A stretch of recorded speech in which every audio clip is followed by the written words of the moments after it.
はい、バンスー。週3バンスー。はい、今日は久々に雑談配信やりたいと思います。ずっとゲームやったからね。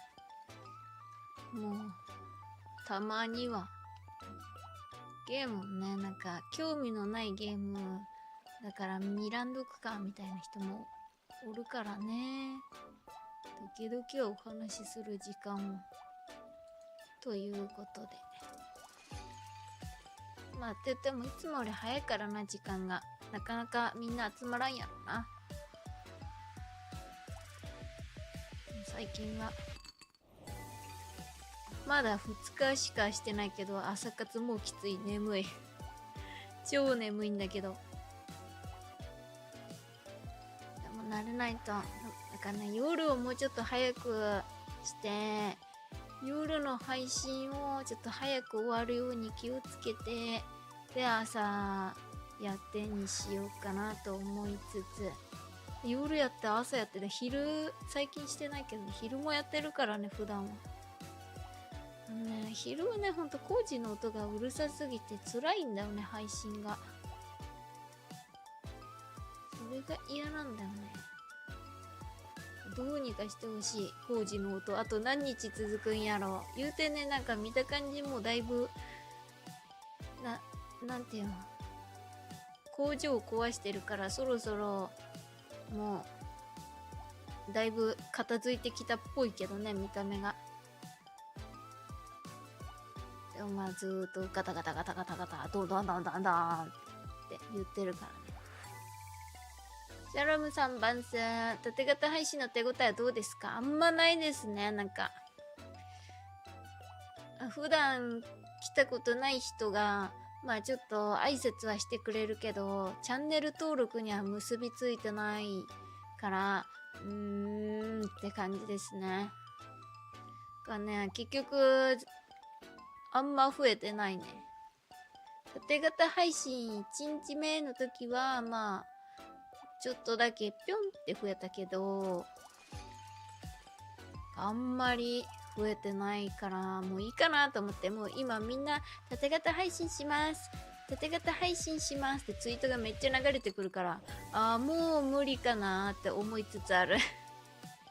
もうみんなしちゃうから、いいかなと思って、もう通常配信朝からしよっかなって思ってる、今度から。ショートだからね、ショートもさ、スージーさんがショートを見るときに、配信がおすすめ流れてきたらうざい気がするなと思って、もう配信せんでもいいかな。ショート動画なんか頑張ってネタ考えて作るかと思いつつ、そっちの方がね、チャンネル登録者数の伸びがいいんだよね、数字的には。ショートが伸びさえすればそっちで登録が来る方がまあまあ多いかなと。まあでも伸びた人はほんと1回でね、なんか100人近く伸びたりとかしたらしい。らしいけども、スージーさんには恩恵来てないからね。多分まあ5人ぐらい増えたかなって感じ。まあね、そんな。ほんと伸びた人はね、1000人とか一気に来た人もいるらしいよ、1回の配信で。でもね、もう遅いかな、そろそろと思い。もういいかなって感じ。だからね、今日は、まあ、一応いろいろなんか、手続きのためにあっち行ってこっち行ってってしてめっちゃ疲れてたけど、でも合間っていうかその手続きに行けるようになるのに会社とめっちゃ連絡取ってたから、そのなんか会社が手続きしてくれるってなるまでとか帰ってきてからずっとショート動画どうやって伸ばすかっていうのをひたすらなんか解説してる人の動画見漁ってたね、今日は。湯白線さん番生からショート動画作りたいなと思っている今日この頃。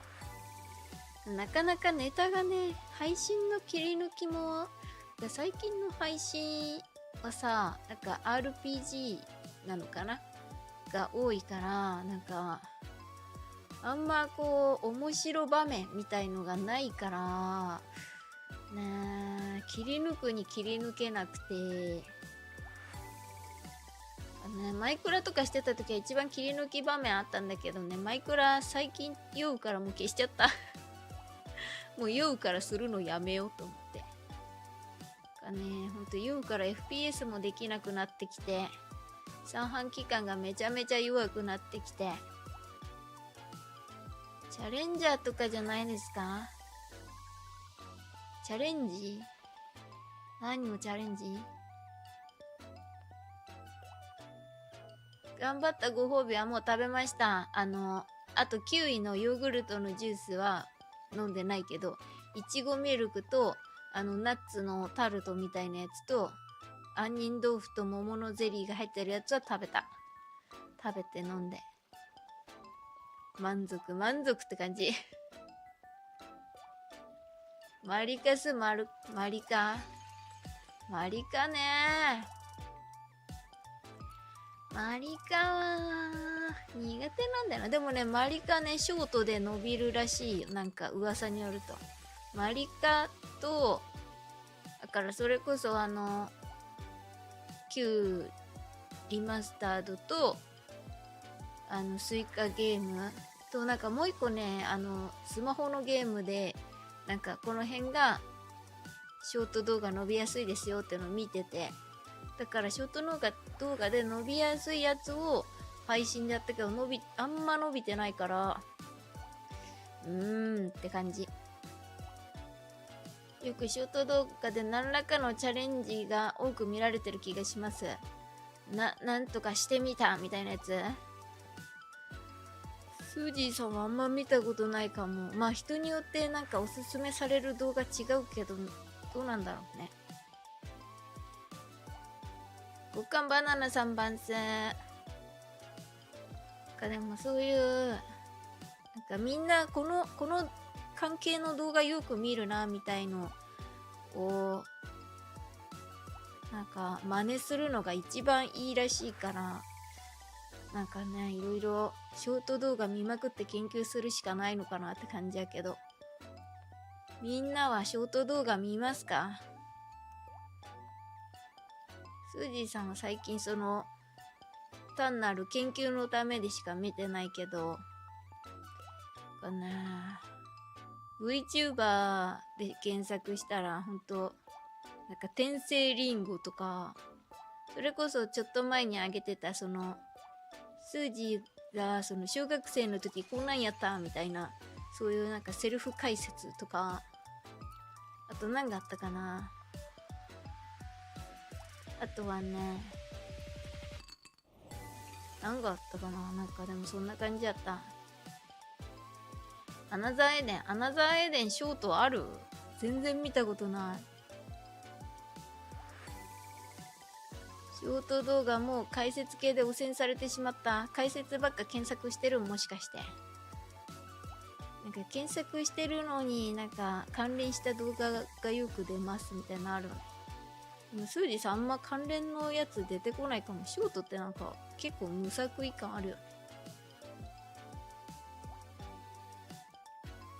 あんまり見てない。アナデンくらい。アナデン関連の動画は見るなぐらい。ちょっとたまに見ます。しかしスーさんの衣装寒そうだわ。上がね上ちゃんと着た方がいいんじゃないって。ケンラン3番す。仕事中なので挨拶と高評価だけありがとうございます。お仕事頑張ってください。仕事ね、何しよっかなって感じ。なんかないかな、いいの。ネタを考えないといけない。とりあえずまたいっぱい検索して探して。一回見たら一生同じようなの出てくるよね。そうなんだよね。スージーさん最近、なんか適当にショートパパパパって飛ばして何見たかな。なんかね、全然そんなん検索してないのに、なんやろ、なんかね、油の中に氷を入れたらどうなると思いますかみたいのだよ。実際に入れてるやつとか。新八巻の漫画レビューとか、スージーさん漫画読むの得意じゃないからな。漫画読むの得意じゃないってか、漫画、なんか読む気にならん。漫画大好きやったらいいけど。でも漫画レビューのやつ、何人かね、見たことあるよ。この漫画はこうでめっちゃおもろいみたいなやつ。漫画レビューしてる人2人ぐらいね、なんかたまたま流れてきたの見たことある。その時ね、まだ全然アニメ化とかしてなかったけど、推しの子めっちゃ勧めてる人とかおって、その人すごいなと思ったけど。すじちゃん上着着てないから毎回寒そうに見える。上着まあちょっとはだけてますけどはだけてるだけですけど、スーさんの感想なら楽しめそう。そう、スージーさんの感想そんなおもろいこと言わんよ言わんし、どうやろうね。スージーさんなんかその鉄板ネタみたいの好きじゃないからさ、なんか結構なんていうん、少年漫画のワンパターンな感じとかさ、少女漫画もそうやけど恋愛のワンパターンな感じとかは全然見れないからね。もうそうなった瞬間、これ面白くなかったですねって言って終わるからね。正直すぎるっていう、忖度しないからね、本当に。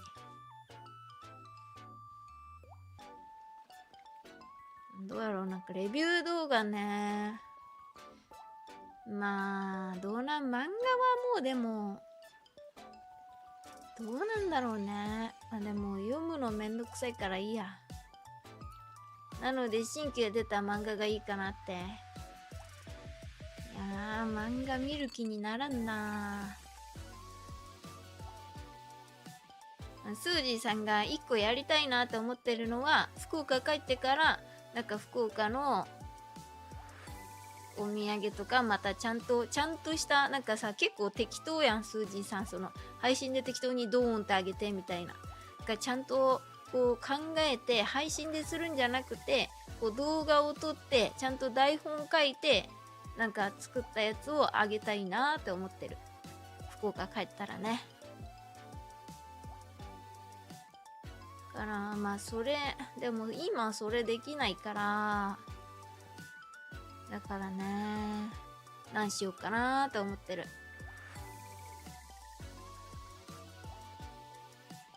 漫画も好きやったらね、全然してもいいと思うけど、好きじゃないんだよね一時期は、まあ、漫画っていうかアニメをそのなんていうん、春とか春夏秋冬みたいな感じでなんかあるやん、アニメって。そのなんか大体同じ時期に始まるから、アニメが始まりだした週にその録画できるだけ全部録画して、でその中からこうオープニングだけ見て今後見続けるアニメを決定してみたいのをやってたけど、まあ途中でもうアニメも見るのめんどくさくなっちゃってやめたよね。一時期めっちゃアニメ見てた時期もあった。勝利の女神レベル80までいった？そうですか、80結構進んだかな。そしたら80の時スージーさん何してたか覚えてないわ。もうなんか毎日のようにひたすらやってたからね。福岡に行きたくなるような福岡女子旅おすすめ紹介とか。なるほどね。やっさんばんす。旅か。旅はね、時間がかかるよね一人であんまあれだからな、出かけるの苦手な民やからな。できればそれもありやけど、でもさ、なんか旅ってさ、こう場所の写真とか撮らんといけんやん。あれめっちゃ気使わん。人が写ったらいけんやろなとかさ、なんかそんなん思ったらちょっと写真撮りづらいから買って家で写真撮るがいいかなって思ったんやけど。私行ったことないので紹介されたい。なるほどね。いやー、そういうのもしたいんですけどね。そう、リスナーさん割と、まあ福岡県民も何人かいるけど、結構遠い人が多いから、そういうのもしてみたいんだけど、旅行先こういう、ここ楽しかったですよ、みたいのやったら、まあある意味あれやん、その、スージーの聖地巡礼やないけど、あ、ここもう次福岡行くみたいのが決まったらさ、スージーがおすすめしとったとこ行ってみるか、みたいな。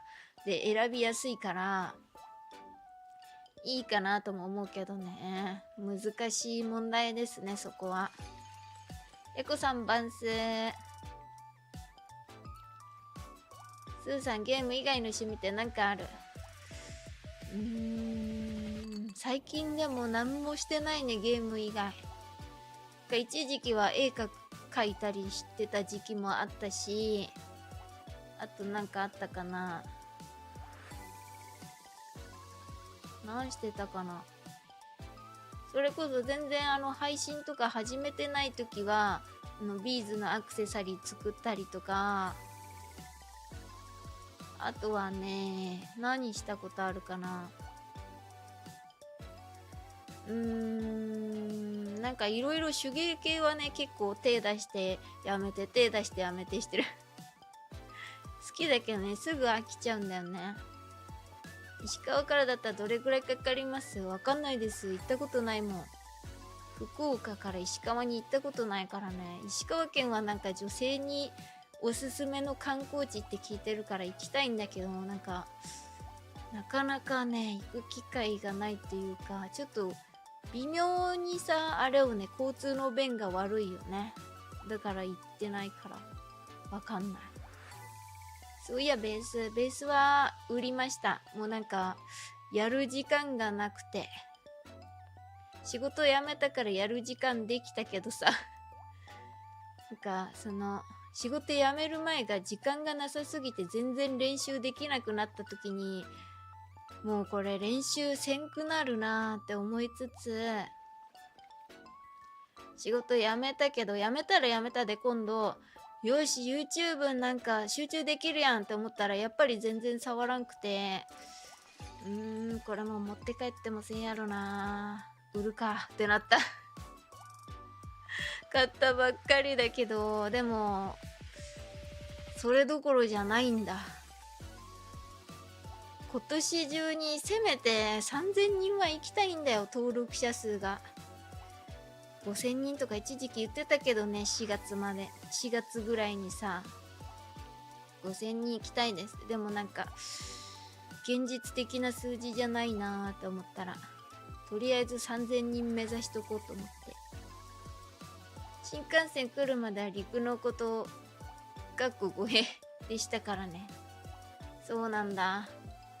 あと450人。そう、450ならワンチャンないかなって。ただね、年末、みんなが年末休みでのんびりして、なんていう、年末の特番おもんねえわ、YouTube 見るかっていう時に、スージーも YouTube 見るかの民の方だから配信ができないし、だからね、その年末の配信できない間の動画を今作ろうとしてて、だからね、そうネタ探し中なんですけど、それでなんとか3000は超えたいところ。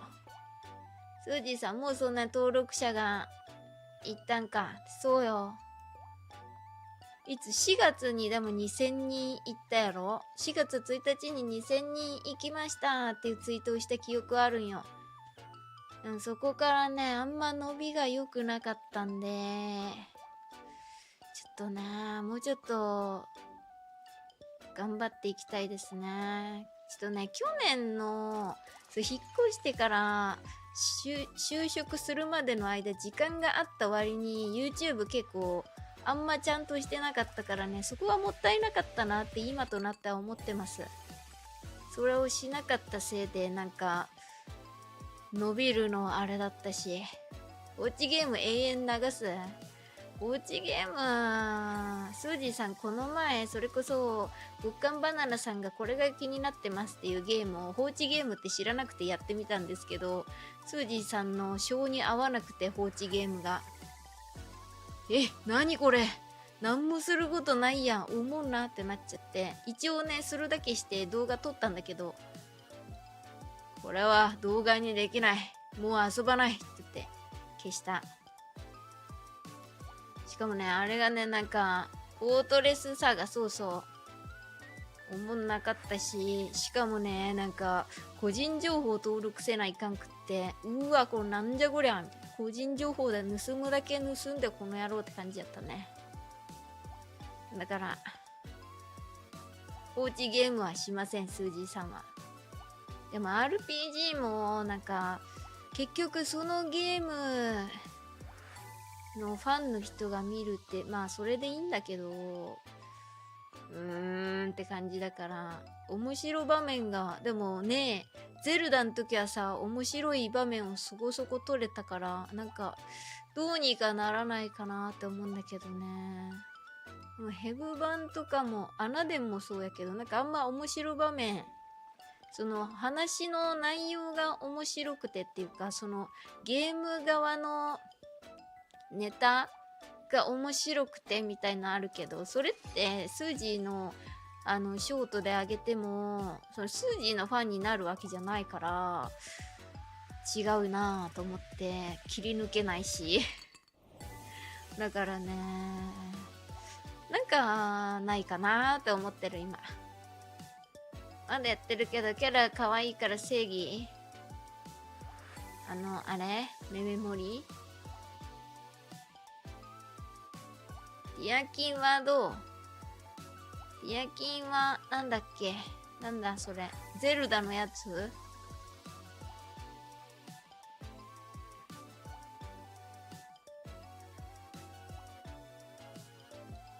新しいやつかな。まあゲームをいろいろ模索しつつ、ね、なんか、ブレワイの続編、そうね、お金ができたらかな。となるとマリカかって、マリカご両親の民おるやんけ。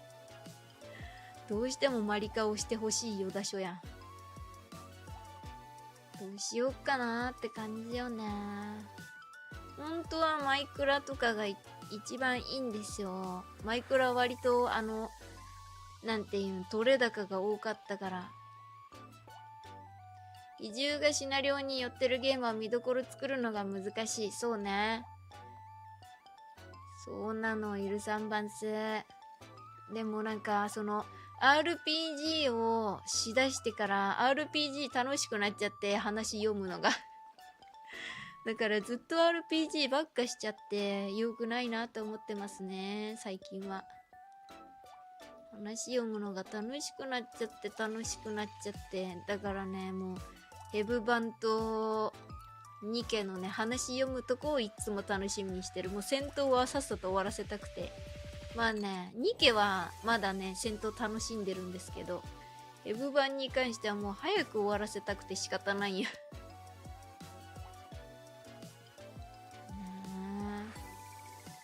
なんか新しい戦闘スタイルのが出てくればまた別やけど。あとはあれやね、前レスゾーンゼロとか、なんやったっけ、なんとか無限、あれなんやったっけ、プロジェクト無限やったっけ、そんな感じだっけ、なんとか無限って、今度いつ出るかまだわかんないけど、予約登録してるゲームがね、早くね、リリースしてほしいですね。すずさん、ドラクエや FF はやってきたの？ドラクエは、やったことない。FF は、FF10 をお母さんがプレイしてるのをずっと後ろで見てたことがあって、で、それを覚えてて Steam にあったから、Steam でね、3000円くらいで買えたから、一応買うだけ買って、そのまんまっていうのがある。プロジェクト無限。そう、多分そう。プロジェクト無限なんかね、スパイダーマンとかなんかいろんなゲームのパクリと言われてる。でもスパイダーマンみたいにできるの楽しみやからね、ちょっと早くリリースしてほしいよな。FF6? いや、ちょっと買ってもらっていいですか？ FF10 は人気よね。そうよね。FF10。だからスージーさんもそのうち配信でしよっかなって思ってるけど、まだちょっと時間がないからできないからね。まあでもいつでもいいやろうと思って、神ゲーはいつやってもいいやろって感じやから、まあいいかまだと思ってる。ほんとやることがなくなったらするかぐらいの予定が当分来ないと思う。アウタープレーンって何ですか？ちょっと知らないですね、アウタープレーンは。だからね、最近はまあソシャゲの方がなんてやその視聴者を獲得しやすいと思うからソシャゲで探すけど、なかなかね、今なんてやそれなりに視聴者数を取れてるところから持ってくるっていう戦略ももう通用しなくなってきたから、やっぱり新しいゲームはもう先になんていうの面白そうなゲームを何個かやって、なんかそれでなんかブームを先取りするしかないっていう感じだから、なんかね、ゲーム何しよっかなーってずっと思ってる。揺れゲーなんすか？揺れゲーって聞いたことないな。揺れゲー揺れで合ってる？数字漢字苦手だからな。数字長尺が多いからショートよりも再生多いタイトルプレイするのが伸びるのかな。どうなんすかね。もう配信ばっかりだからちょっと動画も作らないといけない。配信はアーカイブ見るのめんどくせえから、なんか配信に来れなかったらもう見ないっていうパターンが多いから、なんか動画を10分ぐらいで作れたらいいなーって思いつつ、最近作った動画は30分になっちゃって、でも字幕を動画につけるんじゃなくて YouTube 側で今つけてる途中なんだよね。YouTube で日本語のなんか一応自動で入れてくれるんだけど、なんか結構めちゃくちゃなんよ。だからそれを今手直ししてるところで、それを手直ししたらね、それを元に自動翻訳してくれるから、それで英語とかスペイン語とかに翻訳してもらって、ちょっとインバウンドじゃないけど海外からの流入を狙っていこうかなって。国内はもうちょっとなんていうの、供給過多なとこあるから。ああ、なるほど。おっぱいですか？それはちょっとな、もう2期してるからいいかなみたいなことがありますけれども。またテストしてる。何さんか相変わらず読めんけど、こんばんは。ショートは再生数だけであまり登録につながらなかったり定着しないからね。もともと多い人とかは数の暴力で増やせるけど。そうね。でも、ショートでまず見つけてもらって、なんか何回かスージーのショートを見て、なんかこう、ちょっとこの人の配信行ってみようかなみたいなのにつながる可能性があるんで、とりあえずショートで一回っていうか何回か定期的にこう再生数の多い動画が出せるようになればいいかなって思うんだよね。まあチャンネル登録者数の伸びが微妙であっても、ちょっと配信に来てくれる人増やすとかできればいいから。私ショートも一応ね、めっちゃちっちゃい金額やけど収益入るからまあいいかなって思って。とりあえず今一番ね再生数取れてるのが多分9万9万何千回かぐらいだから、ちょっとね、何十万再生みたいのを狙っていきたいんよね、今。ネタを考え中、今、とっても。ニケが好きなのでおすすめにこのチャンネルが表示されました。なるほど。最近ニケ頑張ってやってますからね。ぜひニケの配信にも今後来ていただけると嬉しいです。だいたいお昼から夕方までやってますね。昨日は夜やってたけどね、ちょっとだけ。はいって。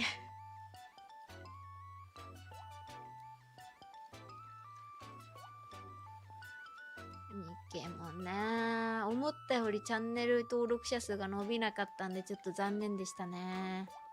過去に登録者がぐんと伸びたきっかけになったことってあった？ショー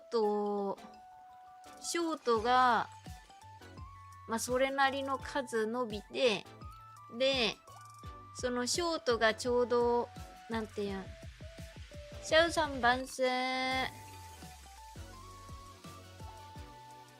もう18ヶ月間メンバーありがとうございます。ショートが、まあそれなりの、そう。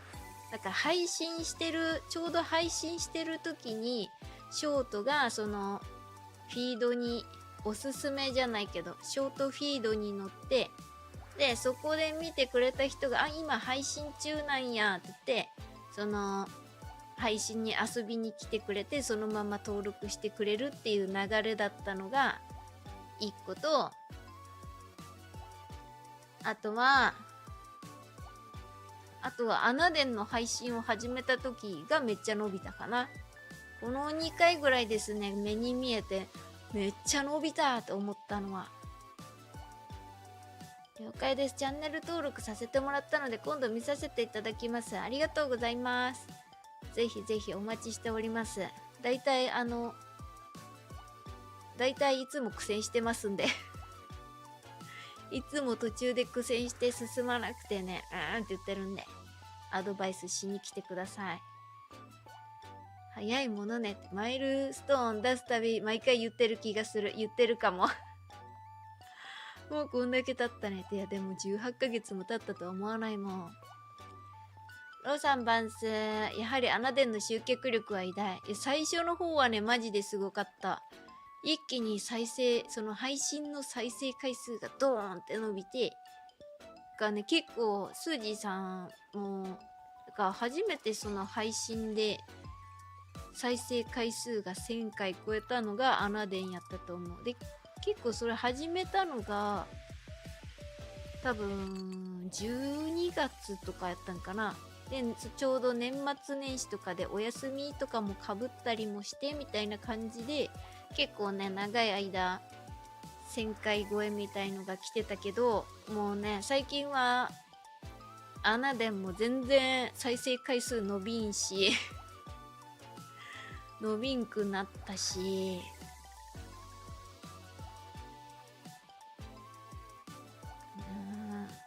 伸びんくなったし、お話の内容がちょっともうエーデン助けに行かんのみたいななって、なんかちょっともうちょっとアナデン違うなーってなってきて、あとなんかマップ探索めんどくさいってい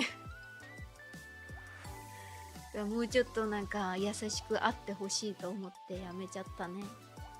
ちょっと出すなら YouTuber も国内の客限界だからインスタとか引っ張ってくる方が客層は合ってる気がする。本当？インスタってでもさ、キラキラ女子みたいなやつの集まりやない。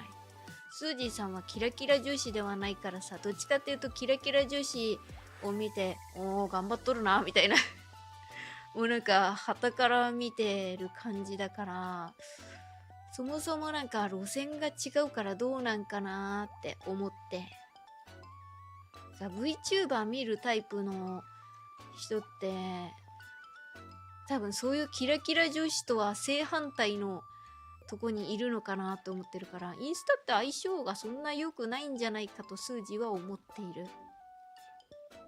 TikTok 始めた頃は結構その TikTok から来ましたが多かったね。そういえばもう TikTok もバズらなくなっちゃったから、もうやめたってあんま上げてないし、 TikTok からの流入ももう見込めないですね。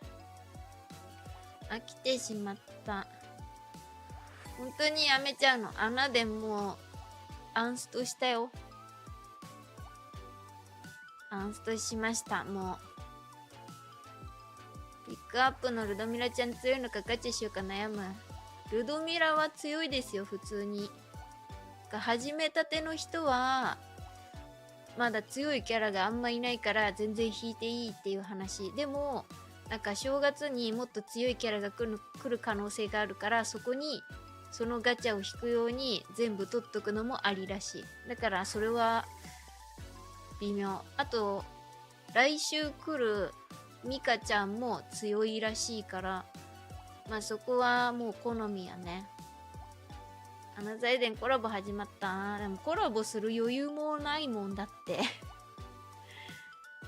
なんかなんていう、その本編と違うストーリーがまだめっちゃあったし、まあそれはヘブ版もそうなんやけど、ヘブ版ももうなんかその本編と違う話するのもだんだん嫌になってきている今日この頃って感じなんやけどお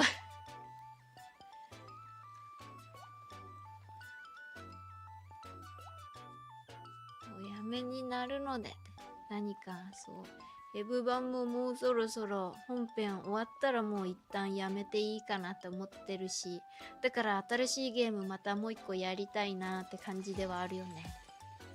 だからこそインスタやってキラキラしてない人引っ張ってこれると思う。本当インスタやっててキラキラしてない民おる。まあおるか。でもインスタやってキラキラしてない人はキラキラしとる女子を見てこういいなーみたいな憧れを持ってるんやろ。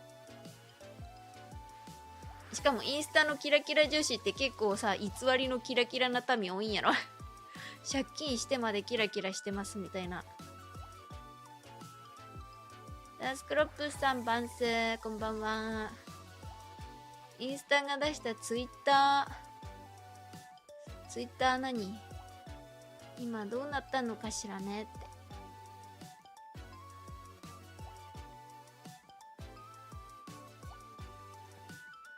何かやめる理由が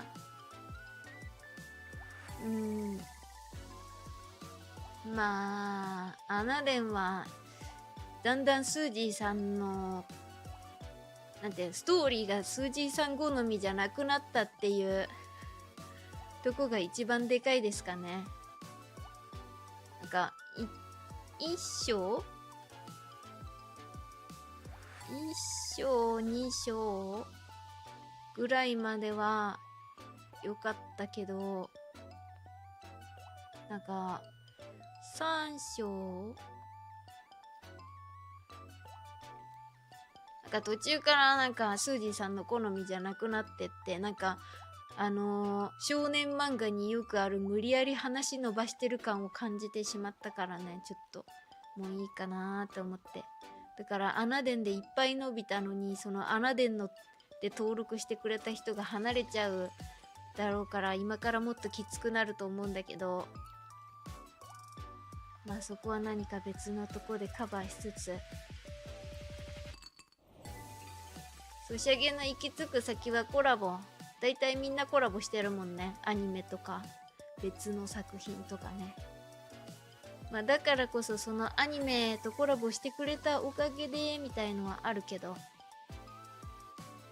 インスタ友達の生存報告見る場所今日も生きてますってもどき。インスタがツイッターもどき出したんですか？それは知らなかった。むしろインスタのキラキラ女子を見てるおっさんを引っ張ってくる。あ、なるほどね。難しいな。スージーもキラキラしてる風を装わないけんやん、それ。いけるか？スレッズっていうの、その、ツイッターもどき。初耳ですね。アブリエンガオ3番数。俺様今から帰るってはい、安全運転でお願いします。九州のおすすめスポットをしたり知りたいな。おすすめスポットね。九州もスージーさんは熊本と福岡しか住んでたことがないから、あんまりおすすめするところがないなるほど、了解です。無理やり感は確かにです。そうなんだよね。だからちょっとでもまたいろいろアナデンはやめてしまっても多分 RPG はいろいろやるからね。なんかローさんの好みの RPG をスージーが見つけられるといいですな。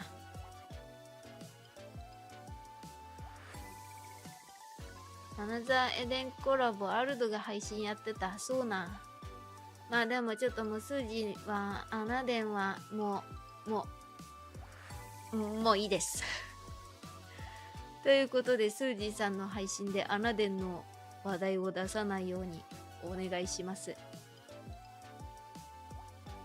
スーさんのインスタ久しぶりに見に行ったけど、スーさんはさ、キラキラ女子やないからさキラキラ女子やないからインスタの更新せんのよツイッターですらさ、なんかあんまりこう暇な時はめっちゃツイートするくせにさ、マジでさ1日1回もツイートせんこともあるやん。むしろ配信告知しろやっていうぐらいツイートせん時とかあるやんそんなタイプやからね。まあ SNS 依存症じゃないということで、組織構造が変わると全体の流れも変わると思うので、今のアナデンの変わりように私も心配してます。やっぱね、なんかね、これが良かったのにみたいな、時代の変化とともに変わっていった方がいいとこもあるけどね、良さがなくなってしまうとね。ドアツガイもね、出た時ね、やってみようかどうか迷って放置してるよね。考えましょうね。なんかいろいろデータを見て考えます。消えちまった猫。ちょっとね、アナデンはこれでおしまいですが、もうすぐヘブ版も終わるから、スージーの中では。だから、2期やりつつ、新しいのを探しつつ、動画を作りつつ、ちょっと年末配信できなくなる間に何も投稿しないのも問題なんで、なんとか動画を作りたいところです。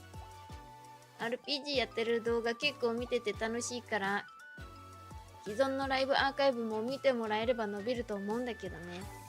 アーカイブはさ、2時間とか3時間とかあるしさ、スージーの場合はさ、4時間とか5時間のとかあるからさ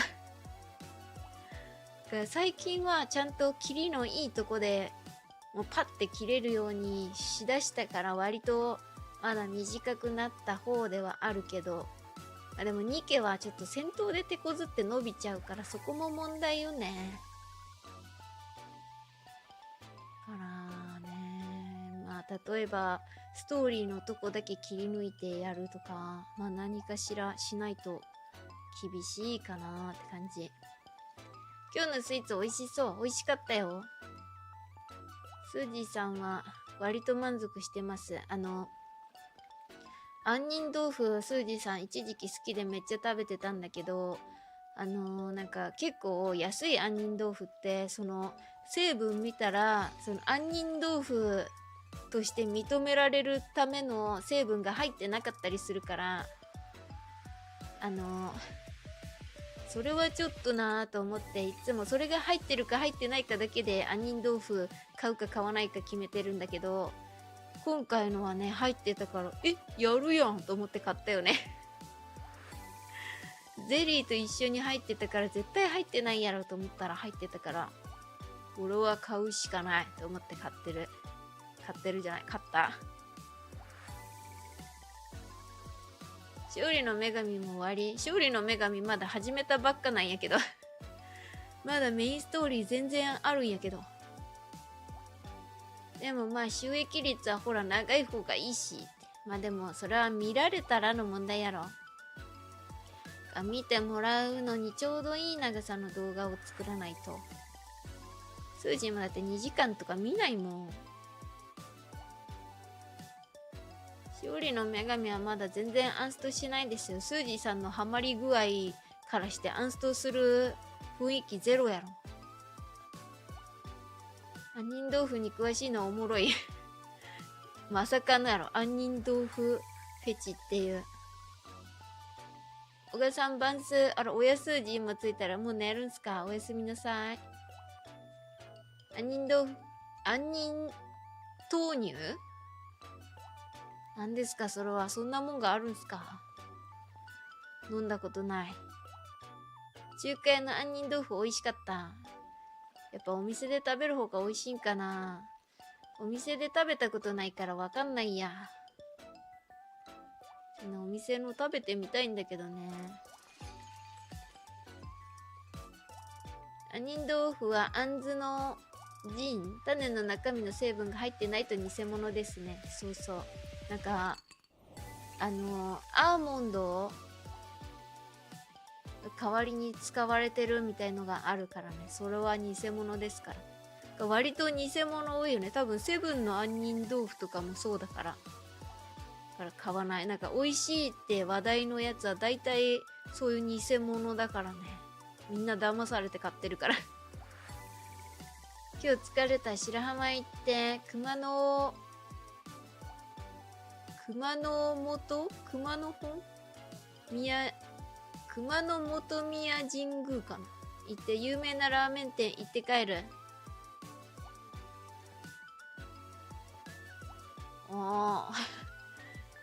いろいろ行ったね。一人85になれた。一人85になってもその他が80やったらそれは育て方失敗してるよ。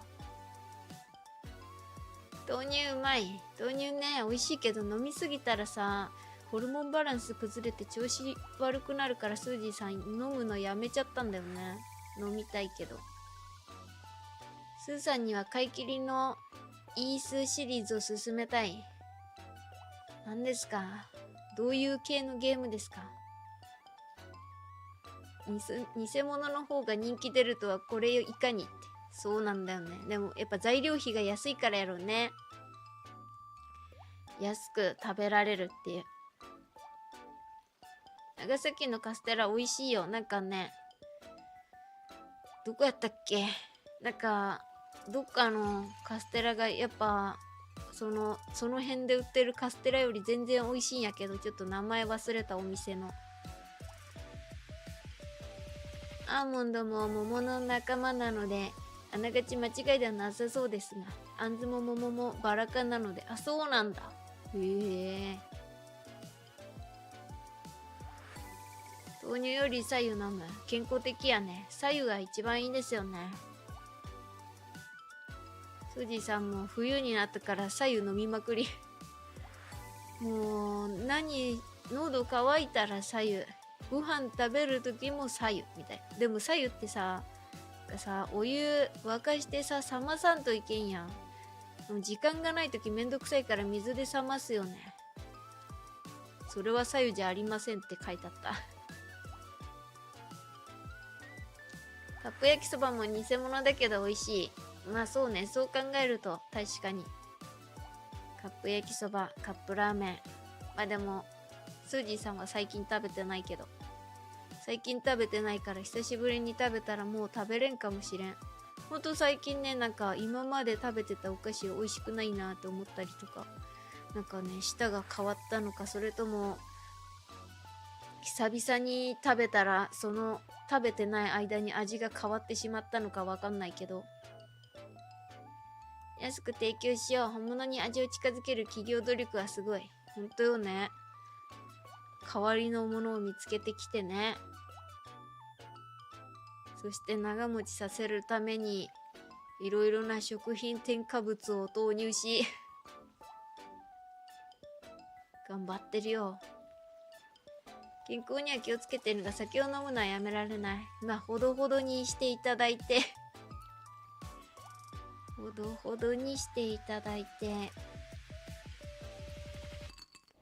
アクション RPG で戦闘は爽快感を、ストーリーは喪失感たっぷりな重厚なゲームです。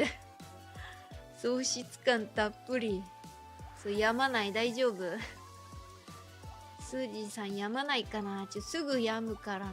そうでもないか。いや、どうかな。スージーさんさ、不安なことがあると酔うからさ、酔うじゃないやむからさ。だから、最近マジでどうしよう。離職票が来ない。って思ってずっとなんか不安でそわそわしてイライラして、で、その後病んでて。でも今日やっと解決したけど、離職票まだ来ないからね、ちょっと。まあでも離職票はまあまだいいかと思って。焼酎がうまいのなんのってワインも美味だがな。そうなんだ。スージーさんどっちも飲めないな。まだお子ちゃまやからな、下が。友達送ったらゆっくり配信見れるわ。友達乗ってたのに配信つけたり消したりしてたってこと？連ドラの満腹見てたらつくづく白福さんの偉大さがわかる。なんすか白福さん。友達の運転イライラした。追い越し車線制限速度で走った追い越し車線でもトロトロ走ってたら後ろの人からなんかイライラされそうやね。追い越し車線でさ、めっちゃちんたら走ってる車がいてさ、その普通の車線が空いててもさ、普通の車線から追い抜いたらさ、警察に捕まるやん。捕まるっていうかね、違反になるやん。困るよね。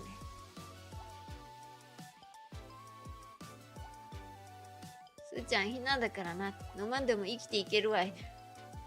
まあね、そんなに酒飲みませんからね。なんかないと。あ、でも今度っていうか、もう12月なんで、ちょっと配信ができなくなる前に、ちょっとみんなで忘年会したいなと思うんですよね。忘年会配信。でもみんな普通に会社の忘年会ある？今年。そこが問題ですね。ヤム以上のストーリー性があるので大丈夫。本当大丈夫か？何回お前追い越し車線やでって言ったかそれで分かってるって言ってそのままちんたら走ってたんやろ。桃福さんなんだっけ。すじさん連ドラとかも見ないからな、わかんないな。まあそういう問題じゃないのかもしれないけど。飲酒配信、そうね。お酒飲んじゃおうかな。せっかくの忘年会なら。わしのいるところには忘年会というもんがないからない。そうやな。それないけど、するわーって言われたらびっくりするもん。通行帯違反の取り締まりもっと厳しくしてもいいと思うんだ。ね、ガンガンしちゃえばいいのにね。だからさ、あんませんくせにさ、なんていうそのボーナスの前とかにさ、だってボーナスの査定の時とかにさ、その点数稼ぎでやったりとか、なんかね、ちょっとなんかお金稼がないけんみたいな時にさ、やったりとかさ、そんな感じやもんね。忘年会で同僚と一緒にいても仕事忘れられんよね。そうね。なんか一緒に愚痴を言い合えるような人でストレスが発散できるならいいけど、なんかさ、会社の部署でとかされてもさ、なんかね、そう上の人に気遣いながらとか嫌よね、普通に。年中無休の会社なんで忘年会はないけど、ライブ忘年会は面白そう。桃福さんはインスタント麺の発明者ですね。あ、そうなんですね。なるほど。忘年会配信、まあ大したことはせんっていうか、いつも通りの結局いつも通りの雑談配信にはなると思うけど、まあ忘年会ということで、まあ、皆さんもお酒なりなんなりしていただいて、スージーさんも頑張っておつまみ作るか。忘年会風の料理作ってみるか。一人で食べるからね。どうだろう。誰とでも愚痴ってるから会社がすでに忘年会会場みたいなところある。そうなんや。まあでも、誰とでも愚痴れるんならそれなりにどうなんストレスがいい感じに発散できる感じで、まあいいんじゃないだね。ビンゴ大会ありますか？ビンゴ大会しようがなくないか。じゃああなたはこれですってできないじゃん。忘年会ビンゴ大会、まあするね。スージーさんもしたことあるわ。して、でなんかなんやったっけ、スージーさんはね、だいたいビンゴって絶対商品がもらえるところでビンゴするんよ。だからなんだろうと思ったら、年末ジャンボ1枚ですって言ってもらった。わーいって言ったけど全然当たらんっていう。当たりくじを起こせよと思いながら。スージーの一発芸が見られるんですか？一発芸はしませんよ。一発芸がある忘年会ってさ、白けん？普通に。忘年会配信ならわしは大量の酒を飲めるな。飲みすぎない程度にお願いしますね。なんか、まあ、適量にお願いします。だし巻きと熱燗があれば十分。渋いね。だし巻き卵美味しいよね。スージーさん大好き、だし巻き卵。でも、四角いフライパンがないからさ、なんか、へんてこりんな形のだし巻きになるよね、家でしたら。丸いフライパンでせないけんから。しかもデカめの。スージーまた罰ゲームみたいなセリフ読まされて。そんなことしねえよ。ソシャゲでビンゴゲームある。あ、そうなの？ビンゴ当たっても何もあげれないよ、スージーさん。そんなコテコテの忘年会今時存在するの？わかんない。まあ、古い体制の会社ならあるんじゃない？なんか、社長、ちっちゃい会社で、社長がなんか、ビンゴとかめっちゃ好きでみたいな。そういうタイプならあるんじゃない？お酒年齢的に飲めない。年齢的にね、本当は飲んでるんやろ。知ってる知ってる。歌えんのにカラオケ共有してくるのが辛い。それは困るよね。なんかできないことを無理やりさせられるみたいな、困るよね。歌ってる時にみんなが何してるかも気になるし。うちの忘年会じゃんけん大会の勝者が壇上で君が代歌ってた。君が代なんや。しかも勝っておめでとうございます、じゃあ君が代歌ってくださいって言ったらもう微妙な感じやね。せっかく勝ったのにっていう男気じゃんけんみたいなとこあるやん。それ安心せえ、隣に旦那を置いておくからストッパーになってくれるわ。じゃあ安心やね。よかったよかった。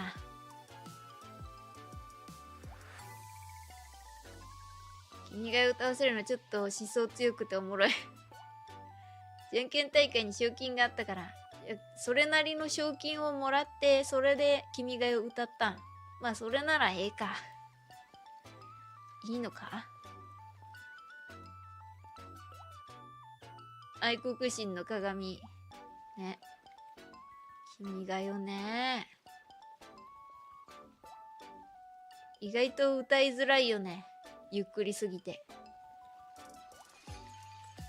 スージーさん、君が代をもう歌う機会全然ないけど。君が代を歌う機会ってさ、学生の時ぐらいしかなくない？社会人になって君が代を歌ったことある？なんかカラオケで歌う人おるみたいな感じはあったけどさ、まあそういうのを除いて歌う機会なくない？なんだっけ、君が代をだいたい体育祭とかで歌わされてた記憶。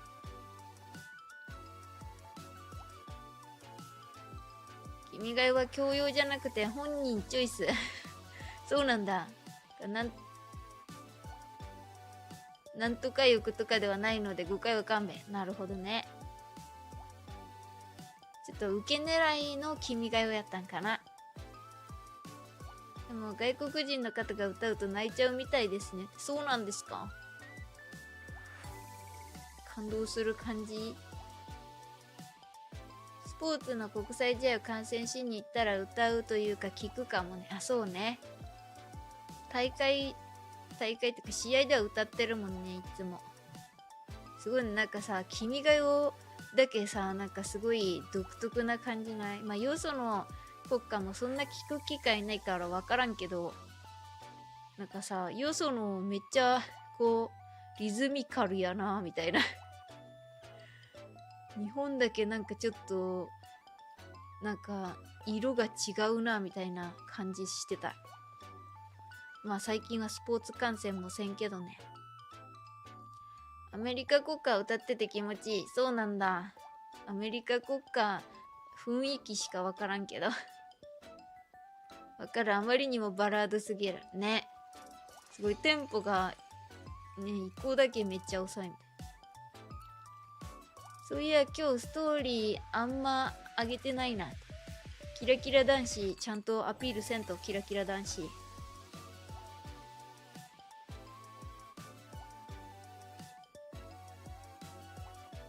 ストーリーな。ストーリーなんかそれこそさ、いつの間にか TikTok にもストーリー機能ができてたけど全然活用できてないっていう。なんかストーリーとかも上げた方がおすすめに乗りやすいよみたいなあるけど、もうめんどくさくて。しかも最初上げ方わからんやったしな。歌詞って和歌じゃなかったっけ？あ、そうなん？コロナ中の卒業式なり式典、国歌斉唱で歌うなって言われたのに日本語バグってんのかと思った。斉唱ってなんやねね。もう意味わからんよね。アピらんでいいほどキラキラしてるからそうなんや。おかしいな。スージーの配信にそんなキラキラしてる民来ると思ってなかったんやけどな。でもなんか、まあ、別にキラキラ女子じゃなくていいけど、なんかその拡散力っていう面で言うと、なんか女の子の方が拡散したくなるっていうか、その自分の好きなものとかを他の人におすすめしたいっていう気持ちが強いからっていうのがあるからね。ちょっと女の子のリスナーを稼いでいきたい今日この頃これでも前から言ってるよね、多分。女の子のリスナー増やしてえな。で、流行って結構女の人が中心っていうか、こう女の女子高生に人気のとかが結構流行の最先端ですみたいななってるやん。そう、女子高生に人気の VTuber になったらもう流行の最先端ってことやろ。だからそこを狙っていきたいよねパソコンならキラキラしてるかな。どういうこと？新しいおニューのパソコンってこと？それともあれ、めっちゃライトついてますみたいな。ゲーミング PC だからカラフルですみたいな、そういう感じ。逆から歌うと怖いって聞いたことある都市伝説だけど、そうなんや。まあそこはあえて見ないっていうか、逆から歌わんけど。だからわし女やって。いや、女やないの知っとるって。17歳 JK ですって。違うやん。酒かすやにかすやん。酒かすやにかすおじさんやろ。視野力の獣だからね。そうそう。女子高生。まあ、女子中高大生ぐらいかな。ゲーミングの方。なるほどね。じゃすごいライトがすごいんや。スージーのパソコン全然ゲーミングな見た目してない。原宿突撃配信。VTuber で突撃していくのはなかなかすごすぎやろ。ヤニはガチでない。あ、そうなん。ヤニはネタ。ヤニカスはネタ。酒カスは認める。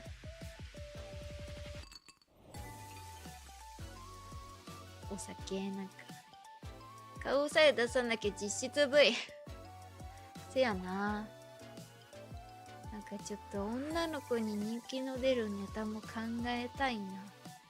どうなんやろね。女子高生ってさ、VTuber、あんま、見らんのかな。あ、でも、それこそ大手の人気の男の人は女の子のファンが結構ついてて、なんかガチ恋勢おるみたいな、あるやん。2時3時とかね。そういうのはちょっとこっちから遠慮させていただきますやからさ、なんか友達感覚で見に来てくれるような女の子を増やしていきたいとこやね。縁側くんもタバコ吸わん。でもなんかアイコス探してたやんこの前。いや JK だからどっちもないけどね。いやいやいやどこが JK やねん。もう友達やろ。まあそうリスナーさんはみんな友達みたいなもんやけどさ、みんな友達みたいなもんやけれども、そこにちょっとずつ女の子混じってこんかなって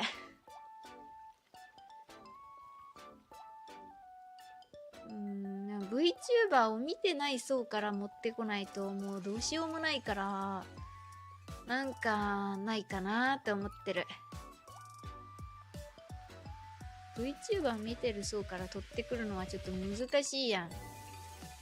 VTuber が好きな層で、まあゲーム配信も結局ね、上手な人の見に行くとか、大手がやってるから見に行くとかで取りづらいし、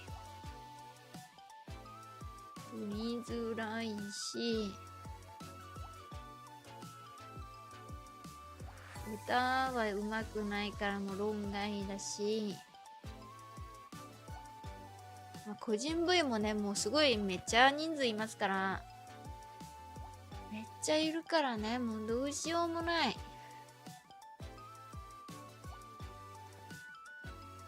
伸ばそうと思うとどうしても客層を選べなくなるのは宿命だからな。そうね。でもなんかある程度ここに向けて発信するっていうので、そこでコンテンツをどう作っていくかっていうのを考えていくのは大事だからね。ちなみに今はね、20代からどんくらい ?20 代から30代が多分一番ね、パーセンテージがでかいのかな。ほんとね、つい最近の配信はマジで10代ゼロみたいなとこあった。なんかアナリティクス見たらね、登録してない人がいるだけかもしれんけど、年齢を。そんなことができるか知らんけど。じいちゃんばあちゃん層はいらんちょっとこっちから遠慮させていただきます。顔面加工しまくった自撮り画像も実質 V もう別人やからね、見た目が。帰ってきた。おかえり。YouTuber の2025年危機って本当なの？知らない。全然知らない。縁側くんはお酒飲めるから20歳以上。本当？あれなんか年齢的にお酒飲めんってさっき言ってなかった？言うことが180度変わってるやん。年齢バレてる。なんか登録してたらその何歳って出るんじゃなくって、リスナーさんがそのなんていうの、この動画を見たリスナーさんの何パーセントが何歳から何歳で、何パーセントが何歳から何歳でっていうデータは持ってます。ビジネス未成年そうな、正直19歳テヘペロじゃねえわ。もう古いわ、テヘペロ。テヘペロっていつの言葉やねん。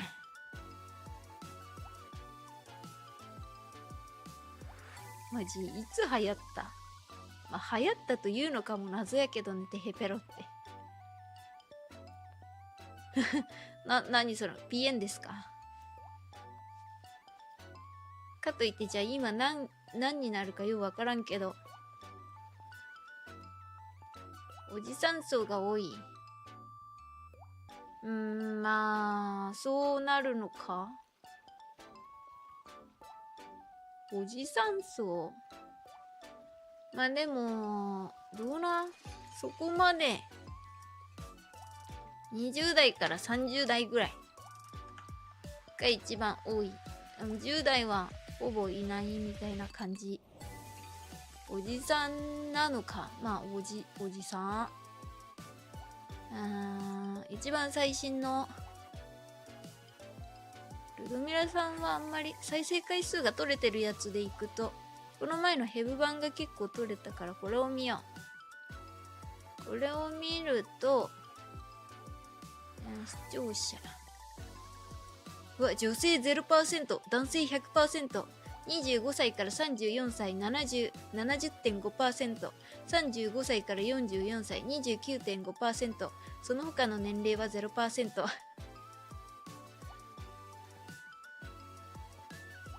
はにゃって言っとけばはにゃって言ったら殴りたくなる人続出するやろ。男でもはにゃとかいう女殴りたくなるやろ、ぶっちゃけ。はにゃってなんやねん。ブリックすんじゃねえ、パンチパンチパンチってボコボコにするやろ。すげえ、すごいデータだ。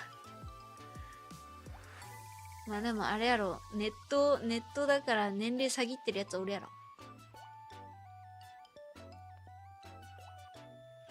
ボタンってあれやろ、何やったっけ、トリビアの泉やろ。知ってるよ。スージさんも時々へーってやりたくなるもん。わかる、思いっきり腹に拳めり込ませたい超バイオレンスじゃん。やばすぎだろ。殴りに見に来てくれればそれはそれでなるほどね。炎上商法する。それはちょっとメンタルが持たないんじゃないか。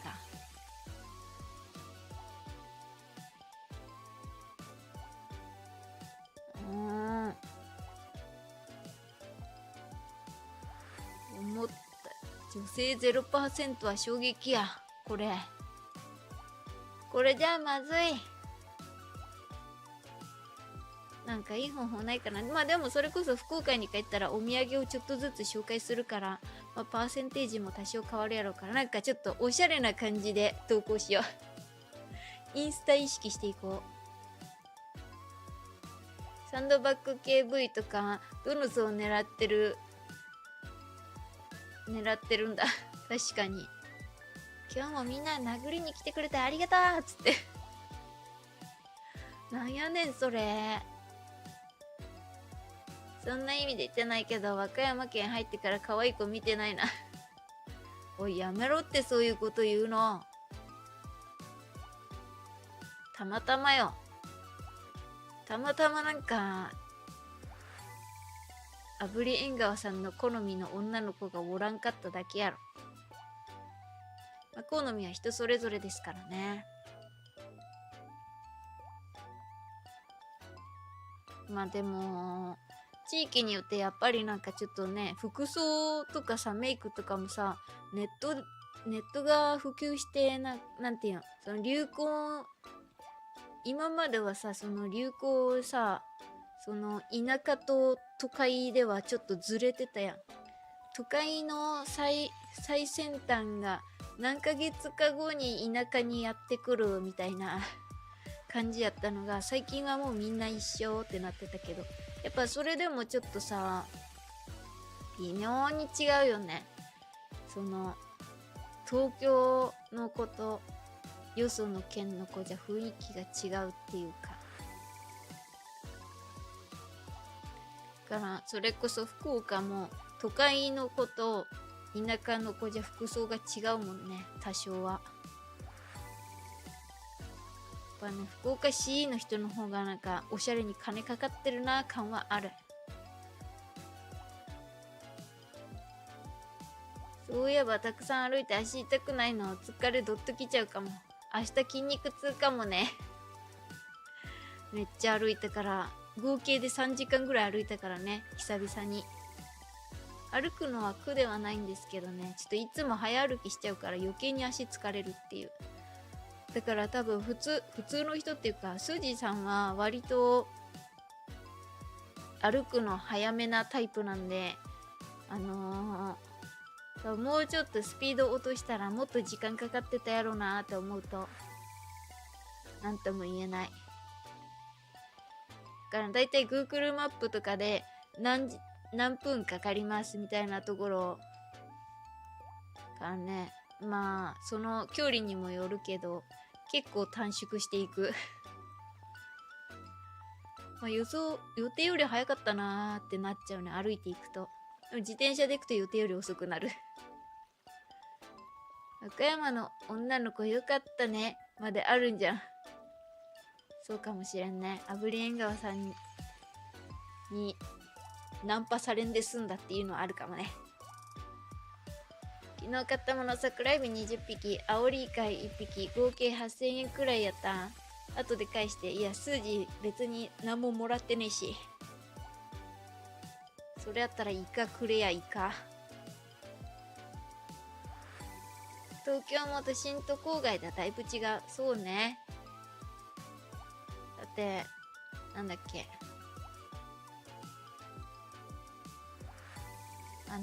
ね。そもそもなんか、郊外だとさ、東京って言われてもこう、田舎感がすごいっていうか、あれなんやろ。普通に田舎というか。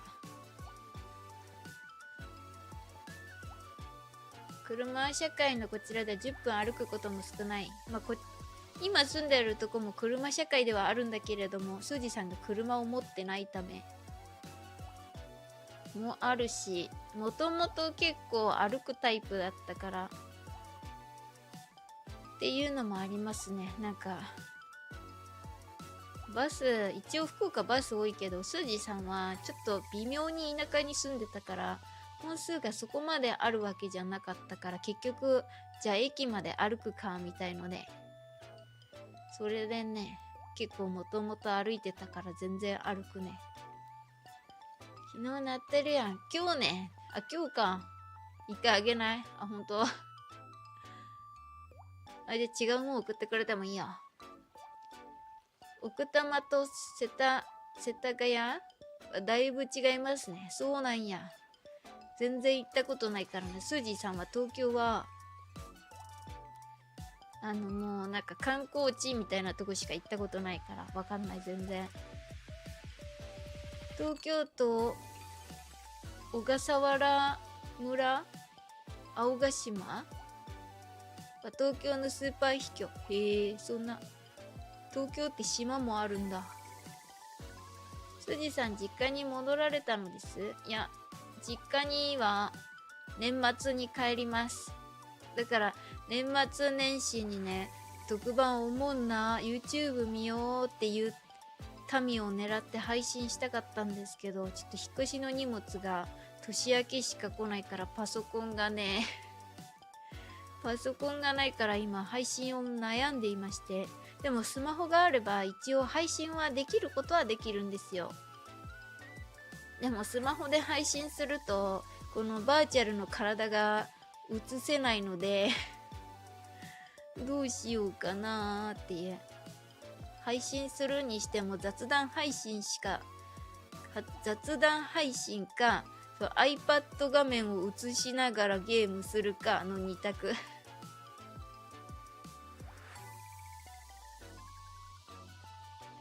西之島も東京都。意外と島あるんだね。静岡といえば静岡と掛川くらい違います。掛川はね、新幹線からしか見たことないけど、確かに田舎やなと思ったね。静岡市もそこまで都会だなとは思わんかったけど、スージーが住んでたとこと同じくらいか。じゃあ福岡市よりは田舎か、みたいな、なんかそういう印象。了解です。はい。どうしようかな。年末年始どうするどうする年末年始と忘年会とどうするって感じ。忘年会配信いつする？でもみんなお酒飲むやったら週末やないとね。大体の場合。週末。でもなんか年末近いと微妙いから、カレンダーを用意しよう。カレンダー。和歌山県より奈良の方が可愛い子多かったの。和歌山に関してはゼロやから。おい、やめとけもうその話は禁止で。カレンダー2023、12月。23? 土曜日？まあ、無難っていうか、忘年会みんなしそうな時期やね。22ぐらいにね。22ぐらいにするやろ、みんな忘年会。次の日も忘年会じゃーっつって。昼から飲むぞって言って昼からする。忘年会土曜日。まあ23、そうやな。23か。日中スパイファミリー行ってきます。あ、そうなんですか。じゃあ途中参加ですか。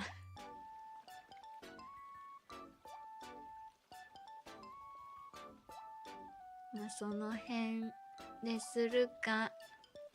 次の日クリスマスイブよ。大丈夫そう？私は23から休みにします。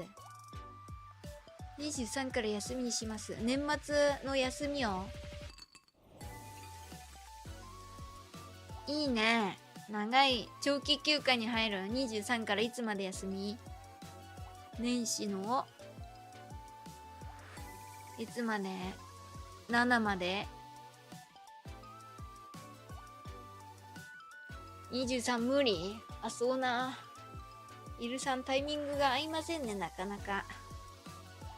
よりによってみたいな多いよね。割と予定合わないよね、イルさんね。まあでもそうやない、大体クリスマスらへん忙しいよね、いつもね。そうです。年末年始は7日まで。超長期休暇じゃん。いいね。23、24だから。1、2、3、4、5、6、7、8、9、10、11、12、13、14、15、16。すごいね。16連休。いいね。最高じゃん。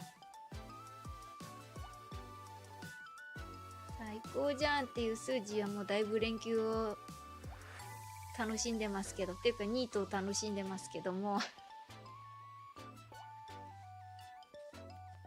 まあでも言うて動画頑張ってますんで、ぼーっとしてるわけじゃないんで、明日も朝から配信しますんで、許してください。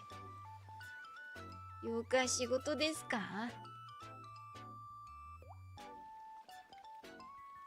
誰がですか？ローさんは仕事です。スージーは8日はまだ、引っ越しの荷物の受け取りがあるんで。後輩たちの演奏会を見に行くか、こっちに来るか。と思ったら8日も休みでした。そうなー。やば。月曜日休みにした。超休みや。ゆっくり休んでください。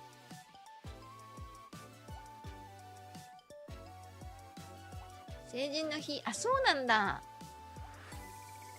へえ。じゃああれやね。振り袖の女の子がいっぱい歩き回るね。言い方。で、ヤンキーがいる都市ではヤンキーがすごいことになるね。大暴れしてね。ニュースになるね。〇〇県〇〇市の成人式では、みたいな。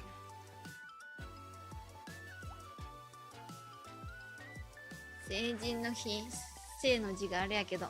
そうやで成人の日、振り袖見るだけの日。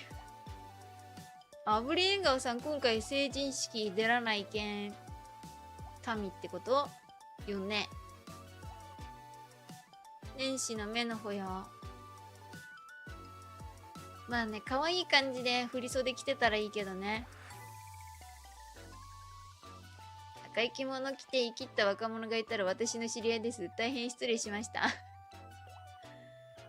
それは、そんな人がいたんですか。来年らしいで。再来年かすまん間違えた。あ、そうな。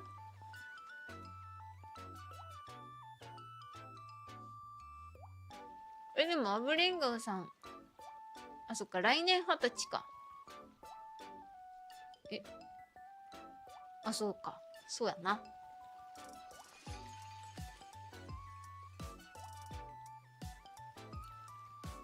そうか。来年20歳やけどちゃうらしい。そうな。まあ、そうか。そうやね。早生まれ、違うもんね。早生まれじゃないもんね。だから。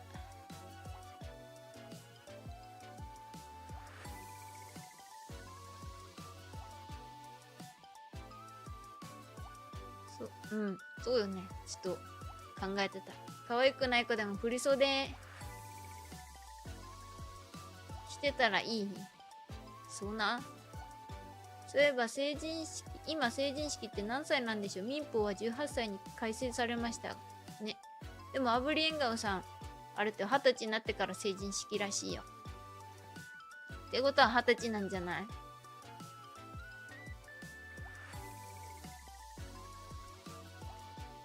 でもさ、ややこしくて地区によって違うらしいよ。調べないで。なんそれそれ嘘ついてるってことある。調べたらそんなのありませんって出るんやろ。なんでそんなどうでもいい嘘つくんや。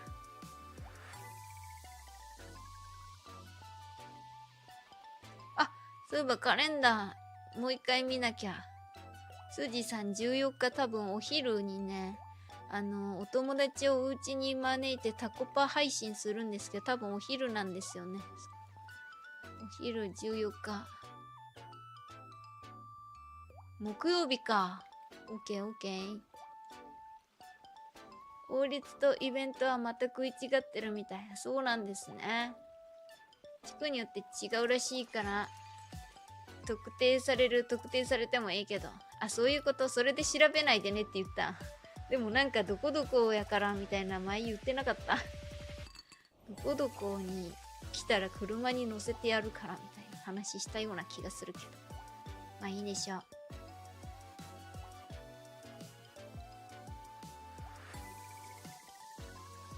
14日にお友達を招いてタコパーの配信をするから、その時は縦画面やな、多分な。スマホを使っての、あれやから。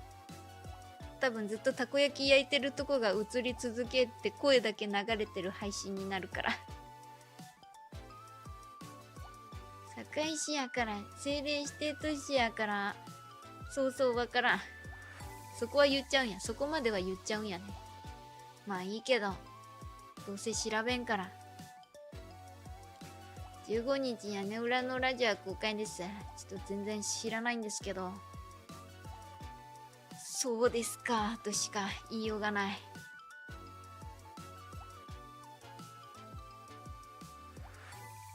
スージーさんはもうずっと今ね、TikTok でずっとさ、キムタクのシェフのドラマが流れてくるから、それ見ようと思って調べたら2019年のドラマやった。びっくりした。2019年なんやと思って。2019年のやつか。アマプラないかなって思ったけどなかった。残念やった。悲しい。女の子だけ会いに来て変な気持ちないけど変な気持ちしかないやん、それ。わかるわかる。高そうなレストランのね。そう、そんな感じ、そんな感じ。仁徳天皇陵。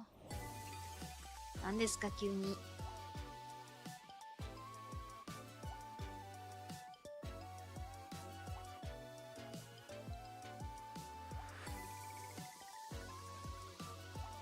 てか今日ね、帰り道にローソンに寄っていろいろ買ったんやけどさ、写したのは、なんだっけ、なんか、ナッツのタルトと、ゼリーと杏仁豆腐と、ジュースが2本やったんやけど、それ以外にパンも買ったんよ。で、なんか新発売って書いてあった、なんかチキンタルタルサンドみたいななんかあったんよ。それをさ、食べたけどさ、めっちゃ空洞あって全然美味しくなかった。でさ、買って、その後レジに並んだ時にさ、肉まんのコーナー見たら肉まんがめっちゃ小さくてびっくりした今日。スージーさんも最近コンビニもそんないかんくなったから全然知らんやったんやけど、なんかスージーの記憶の中の肉まんのなんか3分の2くらいしかなくてめっちゃビビったもん今日。これ肉まんみたいな。スージーの中の肉まん結構大きいイメージがあったからさ、めっちゃビビったんやけど、みんな最近コンビニ行った？マジでなんかどうしたってなる。堺市は日本一大きい古墳あるんやぞ。あ、そうなんや。それか仁徳天皇のやつな。スイーツくれよ、エビあげる。いやもう全部食ったわ、スイーツ。エビいらんしな、そして。エビはいらん。あんま好きくない。そう、そうなんや。あ、でもイカもあれやな。イカは呼子のイカが美味しいと言うしな。はけって。吐いてもどうしようもないやん。じゃあ吐いたやつを送るわ。住所教えて。ゲロ送るわ、ゲロ。プリカ買いに行く。あ、ほんと？そんぐらいしかせん。コンビニ今何でもかんでも高いしね。でもスージーさんも今日はいいかと思ってコンビニ行っちゃったよね。本当は普通のお菓子も買おうかと思ったけど、あんま好みのやつなかった。てか最近スーパーに行ってもなんかいいお菓子なくてさ、なかなかどうしよう、どれ買おうって言っても全然買えんのよね。でもお菓子は食べたいんよ。最近マジでお菓子食べたくて仕方ない病やから。食べても食べてもお腹すく病。めっちゃ困るんやけど。まあ、配信中にさ、いつも夜の配信中にだいたい9時になったらお腹空いてグーってなるんやけど、でその後ね、だからいつも配信終わってからお菓子食べてるんやけど、それ以外もご飯食べた直後とりあえずお菓子食べるとか、なんかちょっと作業一段落したお菓子食べるとか、めっちゃお菓子食べてる最近。でも体重計ないから太ったかどうかわからんのよ。ローソン行ったら、何風それ？何風だ？のメニューあってすぐ買った？なんかいいのがあったんやね。高かったんじゃないんですか？スートもようこそ。よだしゅさん、メンバーシップ登録ありがとうございます。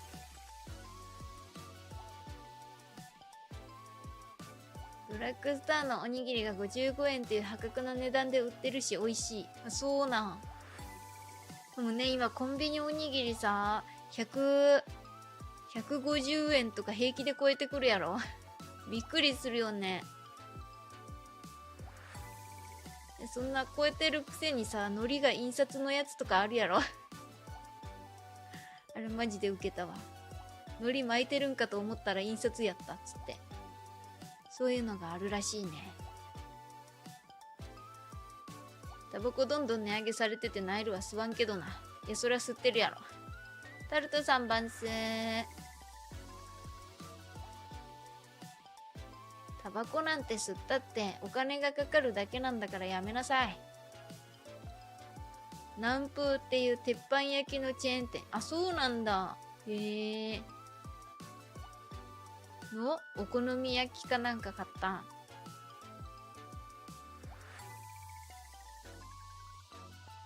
お好み焼き食いた。飲み物もカップにつぶつぶとか印刷されてるやつあるよね。なんかあるよね。なんか、いちごミルクかなんかで、こういちごのやつがいっぱい入ってます風の印刷がされとって、でも実際はそれをコップについでみたら印刷やったとか、なんかカップに色が塗ってあって、なんか中の液体と同じ色が塗ってあって、だからひっくり返してみたらなんか3分の1ぐらい空白やったみたいなのとかあるよね、今ね。恐ろしいよね。ヨダシュさんもスタンプ早速使いまくって遊んでるやん。そうや、スタンプ増やさないけん。最近メンバーシップね、ギフトで送ってくれた人が何人かいたから、増えたからね、ちょっとあれ、スタンプがいっぱい使えるようになったから作らないけん。もったいない。枠があるうちに作らんと。小さめのお好み焼きが400円だった。そうなん。高いね。ちーちゃんバンス、それともお手頃版へようこそありがとうございます。トリックフード。ね。いかにトリックを見破るかっていう、そういう楽しみ方しかできん場所になってきている。コンビニは、新味チャレンジの場とかしてる。なんかね、ちょっと前はなんか3種類ぐらいメロンパン出してるとことかあったよね。なんとかメロンパン、なんとかメロンパン、なんとかメロンパン。ファミマかな？噂に聞くと美味しいらしいけど、スージーさんメロンパンあんま好きじゃないので。バンスです。こっそりメンバーに戻ろうと思ったのにバレた。こっそりなら配信外でせんとダメなんよ。配信してないうちにせんとバレるんよ。コメント欄に出るんよ。残念でしたね。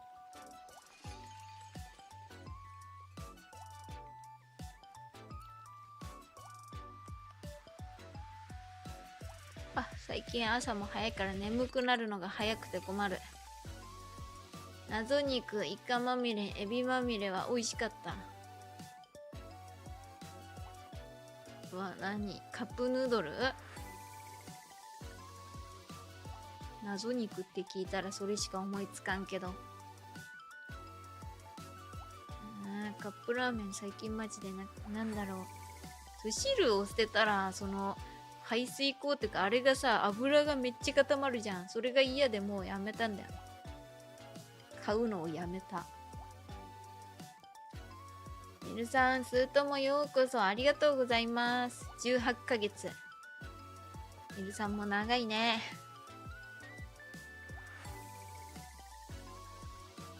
18ヶ月か。1年と6ヶ月。1年と半年ってことですね。差を見せつけられてる。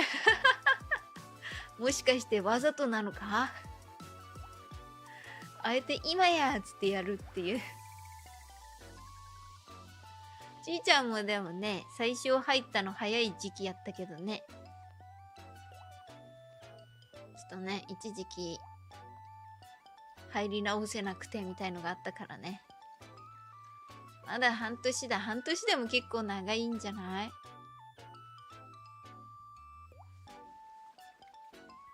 長いね。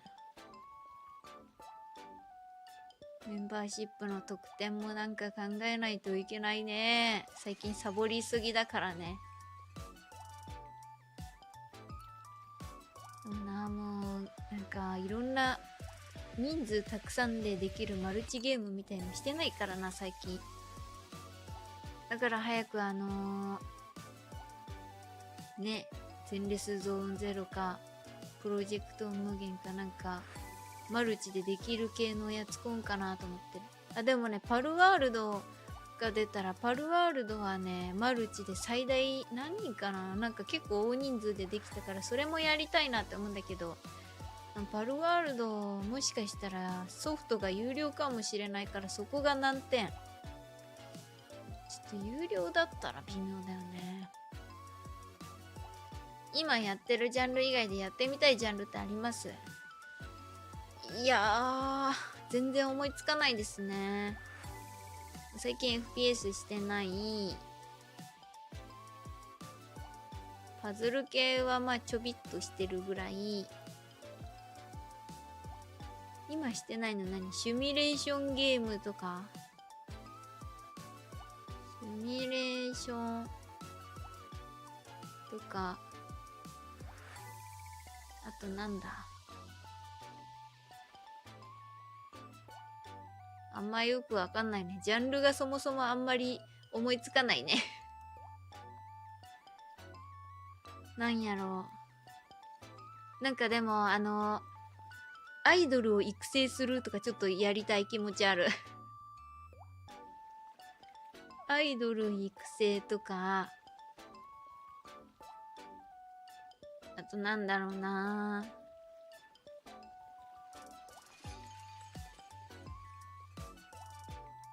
農業とかじゃなくって、でもあれなんか牧場とかしたい。牧場してなんかA5 ランクの牛を育てて出荷するみたいなゲームあったらちょっとしたいかも。今日ノリで海入ってけど最悪や、寒いしベタつくしいいことない。そらそうや。今日そんなどうやろ。でもね、静岡はあったかかったけどね、割と。だからスージーさん真冬の格好してたら暑くて死にそうやったもん。でも帰り寒かったから結果オーライやった。マジで会社歩いてったら汗かくわーって熱ーってなってさ、周りの人あんま着込んでないしさ、うわ格好ミスったーと思ったけど、そのまんまこれはギリ役所間に合う、よし役所行こうっつって役所行って帰ってきたらもう寒かった。ホラーはちょっとな夜トイレ行けなくなるんで勘弁してもらっていいですか？うつろ眉流行ってます。何ですかそれは。ホラーですか？もしかしてあれなんか駅の中迷子なるみたいなやつだっけ？なんかツイッターで見たことあるやつかな。縁側くんハマってるゲームなんやろ？テンプルラン？何テンプルランって。酪農系の牧場ゲームは多いけど、牧畜柱がね、ミルクを取ってみたいな感じってこと、酪農系は。トイレついてってあげるよって。いや、遠慮しときまーす。でさ、トイレの前で待ってたらそれはそれで怖くない？開けたらうわーってなるやろ。それはそれで。出口8番。出口8番ってやつなの。駅のやつは出口8番、8番出口やろ。そんな怒らんだってええやん。そんなに怒らんだっていいやん。うつろ眉は1980年代が舞台のガチホラー。そんなん絶対できるわけないやん。トイレ出て並んでたら気まずいよね。そう。でも女の人のトイレは大体さ、並んでるから別にって感じ。慣れてる。窓3番すー。別に怒ってないよ。怒ってるマークつけんな、じゃあ。ややこしいわ。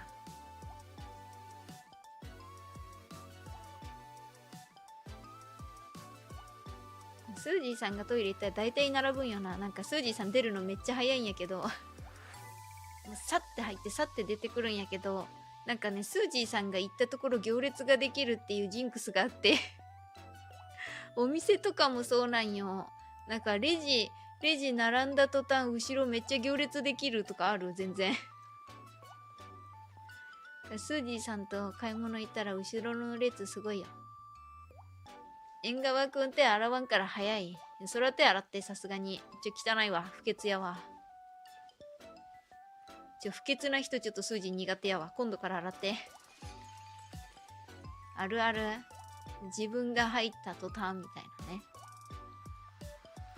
マジで、レジ並ぶのは、ほんといっつも。スージーさんが並んだ途端のレジの行列。それまでめっちゃスッカスカやったのに。今日の静岡日中は18度くらいありましたよね。やっぱ暖かかったですよね、今日暑かったから。暑かったのに、いつも通りにヒートテックの普通のやつ着て、超極暖着て、でその上からまたなんかちょっと薄いけど長袖着て、でその上からワンピース着てて、でその上に長いコート着て、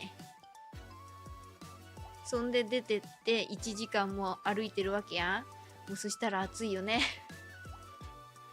しかも時間帯がね、1時とかなんよ。1時から3時ぐらい。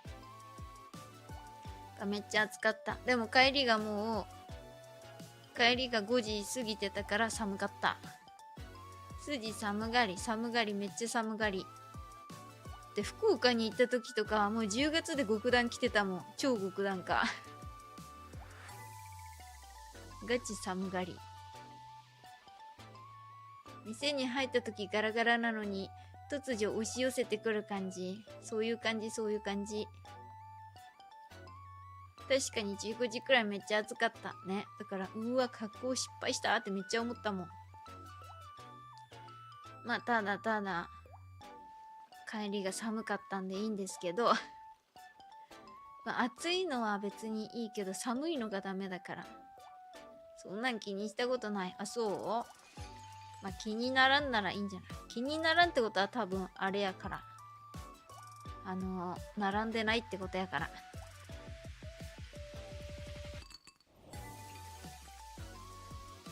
別に後ろに並ばれる分には全然問題ないけどね。前に長蛇の列ができてたらちょっと並ぶの一回やめるもんね。あ、ちょっとレジ、今並んでるか、じゃあもうちょっと見るかみたいので、だから全然見る気なかったもの見たりするよね。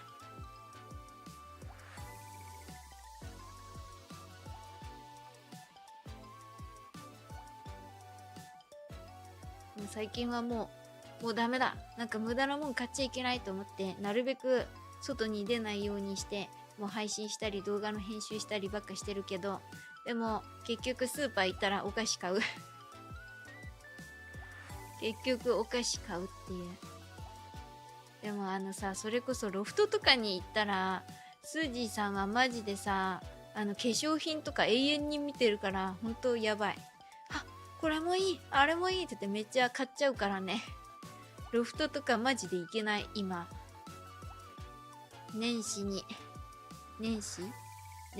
ジャンボが当たるまでの我慢。ちなみにスーパー何派です？スージーさんはイオンの株主なんで、基本的にはイオンで買うようにしています。というか他のスーパーがどこにあるかわかんなくって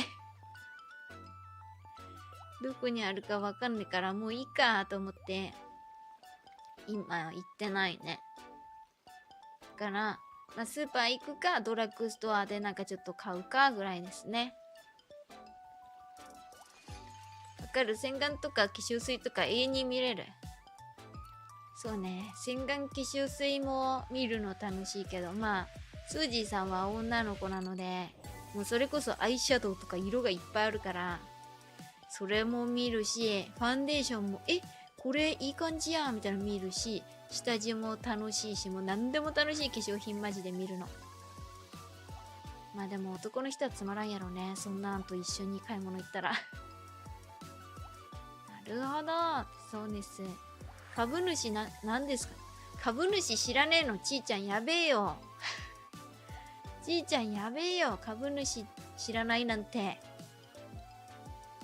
ちーちゃんの世間知らずがまた出てしまったね。株主というのはですね、よよく株式会社ってつく会社があるじゃないですか。ああいう会社ってなんていうの、設備とかいろいろなんですけど、製品作る時の資金というか、そういうお仕事のための、お仕事をするための予算みたいなものを集めるときに、自分たちの売り上げプラスその株っていうものを発行して、それを買ってもらって、そのお金でいろいろ新しい事業の予算を立てたりとか、そういうことをしてるんですよ。これわかるかな？いわゆる借金を株っていう形にしてあるわけなんですけど、借金って言うとちょっと言い方違うかな。とりあえずその予算を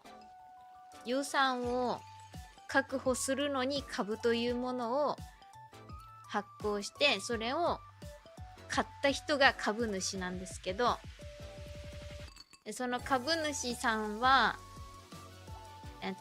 メリットがあって、毎年、その会社にもよるけど、その会社によって何月かは違うんですけど、その月に株を買ってくれた人に売り上げの何%とかいう問題ではないな。すごい小さい金額ではあるんだけど、株を持ってたら持ってる分だけ、いっぱい持ってる人はいっぱい、お金がもらえるんですよ。これなんて言うんだっけ、このお金のことお金がもらえたりとか、あとは会社によってはその株主さんを優待するために自分の会社の商品を株主さんに送ったりとか、配当金ですね。配当金っていうのが持ってる株の量によって、ちょっと大した金額ではないけど、先払いでサブスクがずっと続くって感じですか？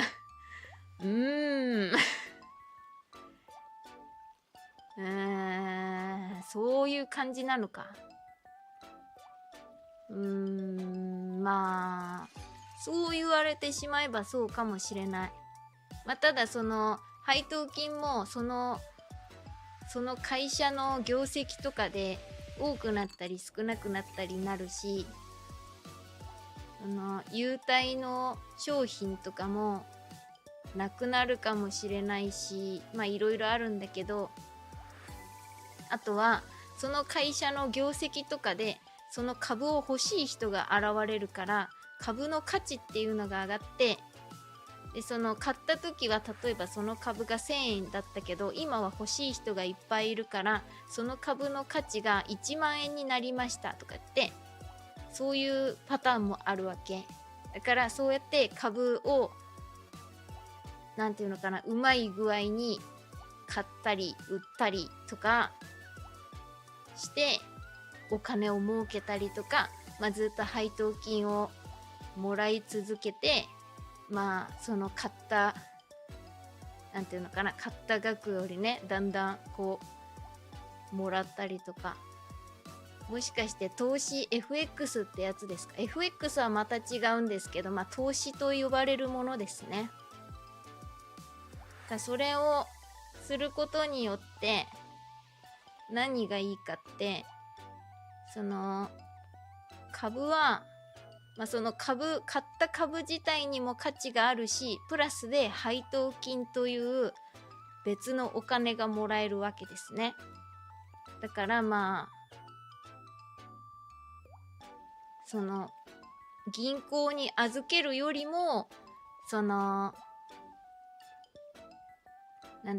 利益率というか、お金が増えるから、今は結構銀行に預けて遊んでるお金があるんだったら、投資しようぜみたいな流れになりつつありますね、今の世の中。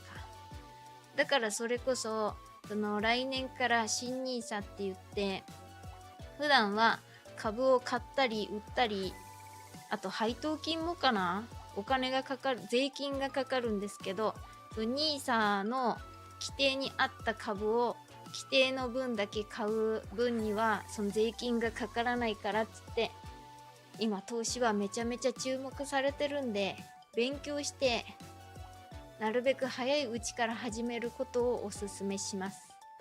一応投資は早くやった方が利益が出るんで、 FX はあれですね、外国のお金を買うというか両替するというかで、その外国の通貨の利益、なんていうの、価値が上がったら売るみたいな、そういうあれなんで、ちょっと株とは微妙に違うけど、まあ近いっちゃ近いよね。当期純利益がどれだけ残せたかがその会社の運用能力で見えてきますかね。当期純利益って言われてわかるかなね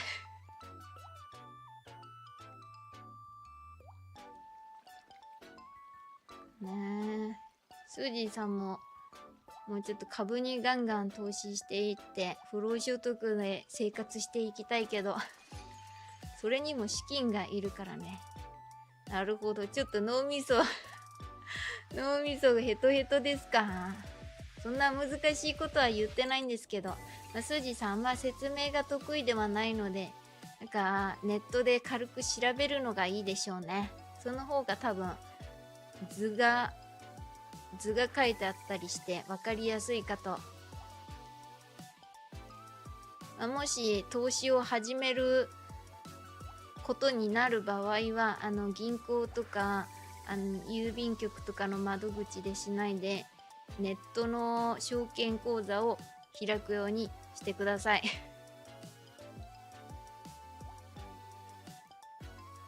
10日友達の服買いに行くけど何系似合うと思う？いや全然わからんけど、そんなん言われたって友達知らんしな。その人の好みの服に合うようにしてあげたらいいんじゃない？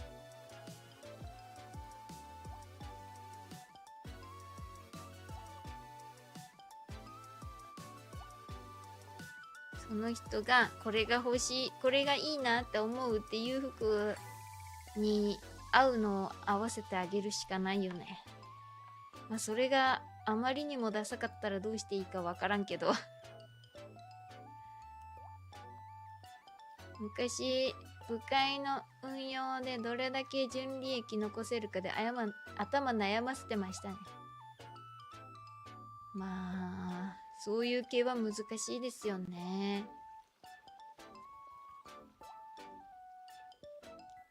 誰でも似合うストリートで行くか。それはアブリンガオさんが得意なだけやろそれ得意ジャンルなだけよね。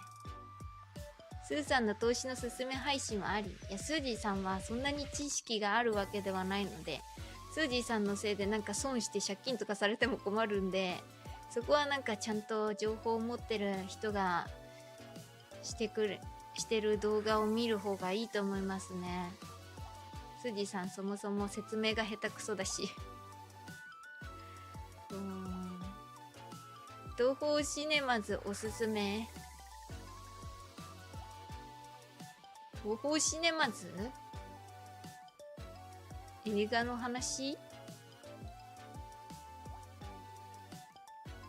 東宝シネマズの株買えってこと？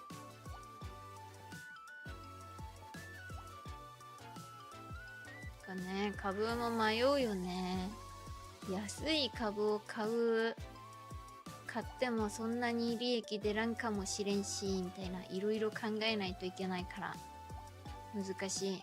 そこまで会社の研究するのもめんどくさいしね。でもイオンは安定感はありますよね。やっぱスーパーマーケットなんで。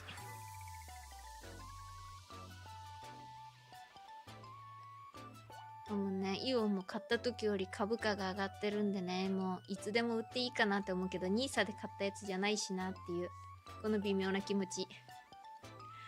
売っても税金がいくら取られるんかなって思ったり。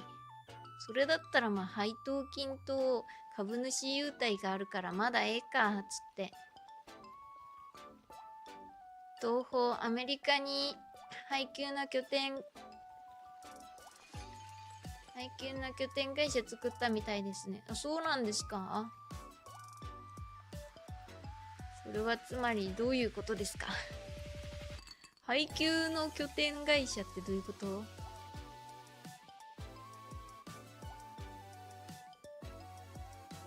配給ってどういうこと？バレーボールですか？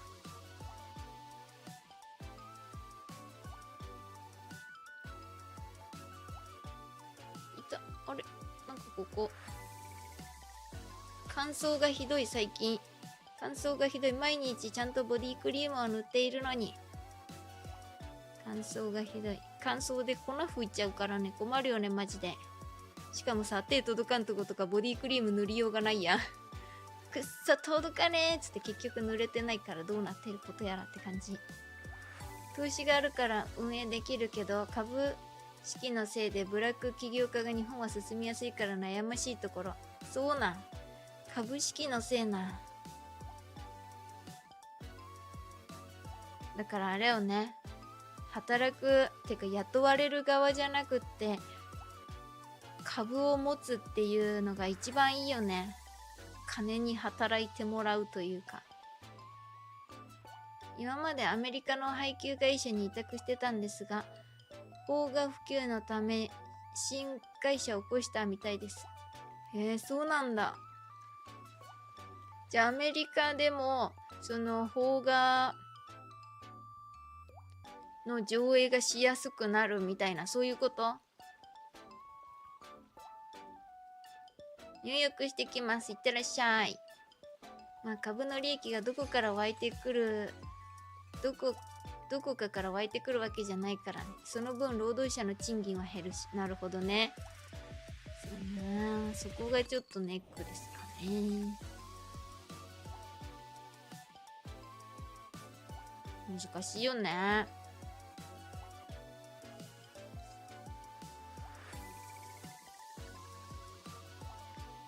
まあだからやっぱり雇われる側じゃダメなんで、スージーさんは特にさ、引く会社なんかさ、癖があるとこばっかりだからさ、もういい加減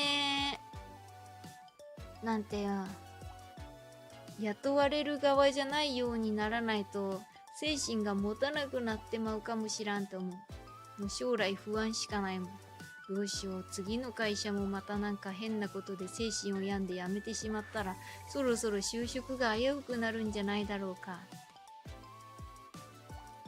こちらマイナス1は東宝がアメリカで配給してます。ちょっとよくわからないな。なんだそれ、映画の名前か。実際の株券って持ってるんです。いや、持ってないですね。届いてないんです、別に。ネット証券だからかな。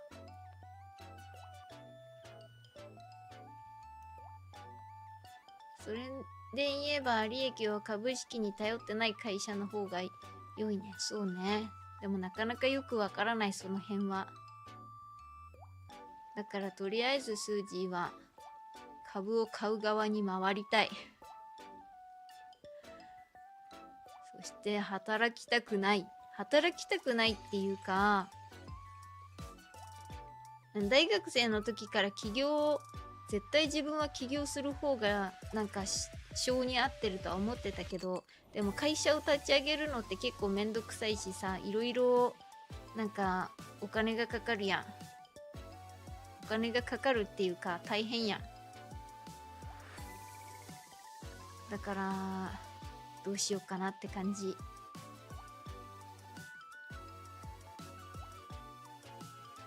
株ではないですが投資信託買ってます。投資信託はあれマクシスみたいな、マクシススリムみたいな、オルカンなんちゃらかんちゃらみたいなやつ。結局起業するにはいろいろ学ぶためにある程度働かなきゃっていうね。そうね。スージーさん別にさ、なんか経営のところを全然会社内で見てないからさ、働いても起業については全く学べてないとこある。やはり働くなら上場してる会社がいいんですね。労働組合があるので。そうですね。スージーさん上場してないとこに入っちゃったから、今回も大変だったんでしょうな。前回の会社はちょっとなんだろう。大きい会社やったけど、ちょっとなんか事業内容がちょっと数字さん的にこれやべえやろうと思ってやめちゃった。あと上司の人がめっちゃ威圧的っていうか高圧的っていうかがやめちゃったんやけど。その前は有限会社やったから論外やったね。中澤さん番数。私もスリム持ってました。スリムトピックスもう売っちゃいました。そうなんですね。スージーさんは今度新ニーサが来たらなんだっけ、なんか全世界株の投資信託っていうのかなを買いますよ。でもお金がないから1万円ずつになるけど毎月1万円ずつになっちゃうけど、積み立てNISA。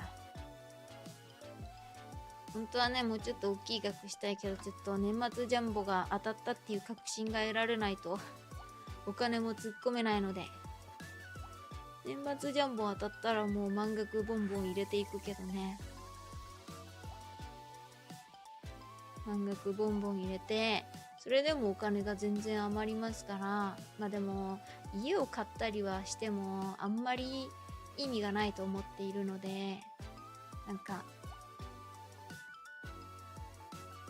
なんていうのかな、資産になるものをちゃんと、家も資産になるかもしれないけど、なんかね、だいたい買った時より値段が下がるものって持っててもしょうがないみたいな、今金持ちの人はそういう考えの人多いですから、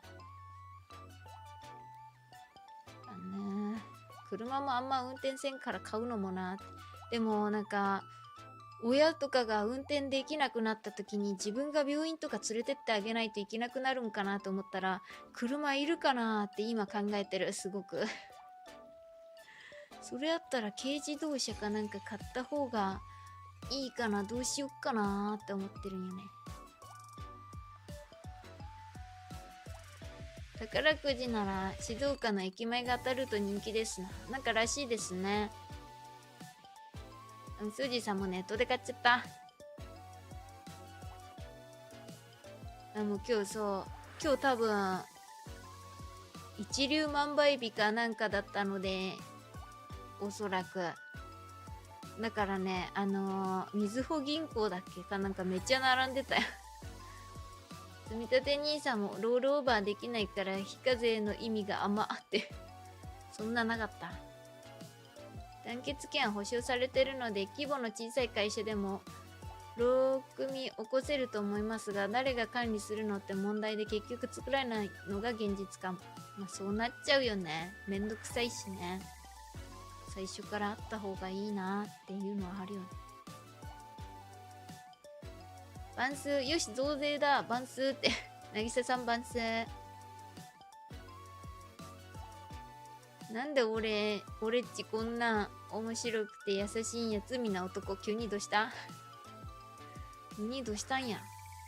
ちなみに宝くじあるある、当たった時に共同で買ったよって申請しないと家族にあげる時に相続税がかかります。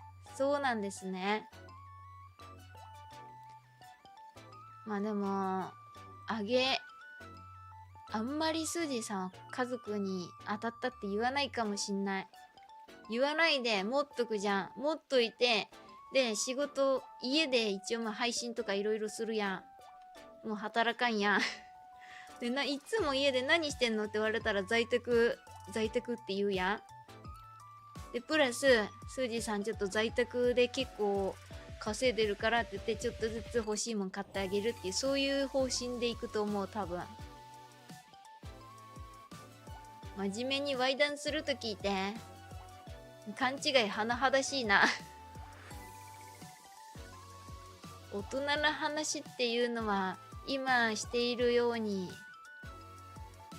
仕事の話であったり投資の話であったり、そういうなんか難しい話というか、ちょっとなんか10代の子とかが入りづらい内容っていう意味だね。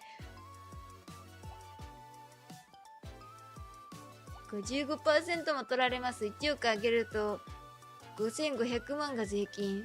ぼったくりもいいとこよね。そんなさ、何もしてないくせにそんな額のお金取ろうとしてるんって感じよね。恐ろしい。意味わからんくない？半分以上取るとかさ、そんなんさ、家族の気持ち踏みにじりすぎやろ。やばすぎだろ、普通に。税金かからないと簡単に資金洗浄できちゃうから。なるほどね。70歳まで後期使われる場合には縁のない話ですね。そうなんですか。生前贈与でもですか？どうなんでしょうか。70歳まで働くの？年金はどうするん？年金はもらう？今年金何歳から？なんか年金の受給年齢上がるみたいな話あったけど、今何歳？年金の受給とかさ、なんか延期できますとか言うけど、絶対さ、もらえる時にもらった方がいいよね。だっていつ死ぬかわからんやん。そういえば今日年金のね、切り替えをした時にね、なんか月に400円多く払ったら、なんかもらうようになった時に月に200円多くもらえますとか言われてさ、なんで減るんと思った。そんなん意味なと思って、いいですって言ったけどさあ、そんなさ、今から払ったらさ、多分もらってから死ぬまでの方が短いのにさ、意味ないにも程があるやろと思ってびっくりした。そんな進めてこないでよ、あなたはじゃあ払いますかって思ったもんビビる。メガネさんが70歳にしようとしてます。今65歳。65歳でももう嫌よね。働きたくないよね。老後を楽しみたいよね今のところワイは65歳まで年金払わないといけない。多分65歳になったら70歳まで払うことになりそう。ゴールポストを平気で移動させる。やめてほしいよね。あと何年働いたらもう働かなくていいんだと思ったらさ、まだ働かないけんって辛いにも程があるやろ。60までも働ける気がしないね。でもその一方でさ、めちゃめちゃ元気な年寄りも見てきてるからさ、ってなるよね。自分もまだ働いてるんかな、嫌やなって思いながら見てるめっちゃ元気。でもスージーさんこんな元気に働ける気もしないけど、そもそも働きたくないって思ってる。個人年金の方がよっぽどマシですね。そうなんですか。ス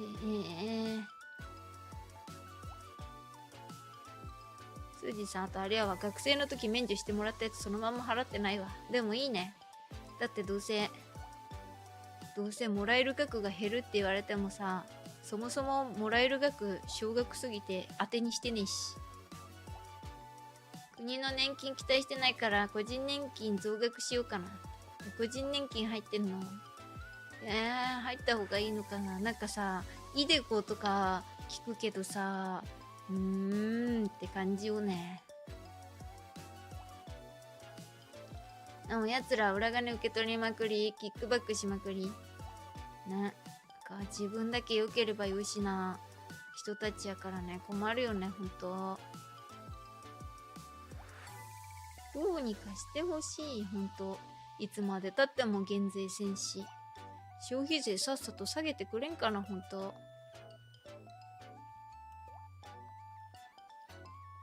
うちの会社に83歳でトレーラー運転してるスーパーおじいちゃんいる。怖い怖い。大丈夫なんそれ。すげえ元気やなって思う一方でちょっと恐怖を感じるわ、それ。すでに体が痛いのに泣いちゃう。ね。無理よ。年を取ったら、のんびり暮らしたいよ。でもね、仕事辞めたら一気に老けてなんか、どんどん体が衰えていく気がするから怖いな。そっちも怖いな。政府の立場なのでコメントは控えさせていただきます。捜査中のためコメントは控えさせていただきます。今ここ。結局何も教えてくれんっていうね。結局は年金も保険も商売だからね。困りますよね。どうにかしてほしい。個人年金ノルマで入ったけど結果オーライ。そうなんや、ノルマで入ったんや。まあ結果オーライならよしとしよう。バブル前のもの、物品税に戻してほしいけど、まあ揉めそうだよな。だってさ、政府的にはさ、何に使ったかわからんお金とかさ、余ったお金があるぐらいもらわんとさ、満足せんやん。なんでか知らんけど。余った国民に還元しようっていう精神がないからさ。余ったじゃあなんか俺たちのに使うかみたいな。なんか適当に使っとくか。そして来年はもっと上げるかみたいな意味わからんこと言ってるから。消費税下げろと言ってるのは1党しかない。あ、そうなんですか。そんなレベル？なんか野党はみんな下げろ下げろって言ってるのかと思ったらそうでもないんだ。説明を控えるな、裏金の受け取りだねえ。もうとんでもない。なんかいい方法ないかね。ないよね。ない。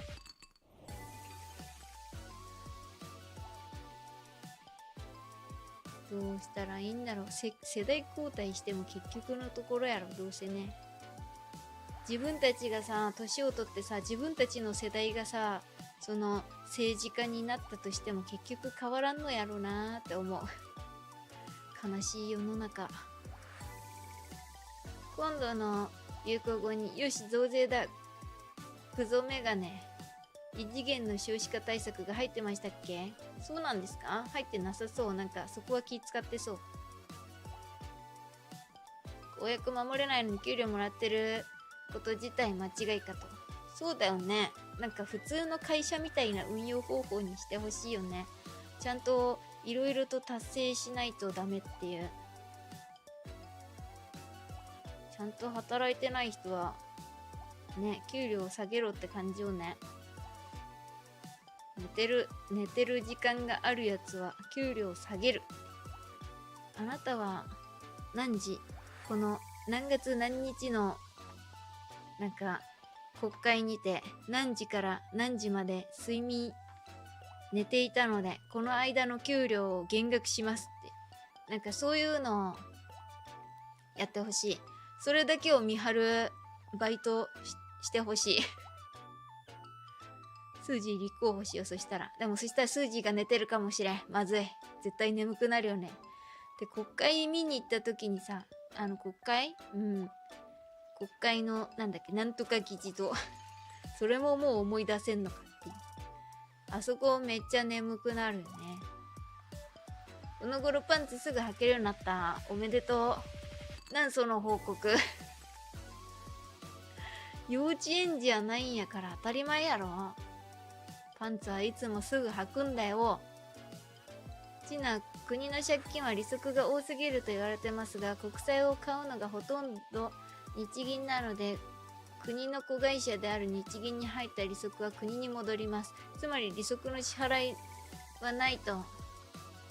消費税減税は今のところ令和党だけらしいです。令和だとあれ元俳優さんがいるとこ、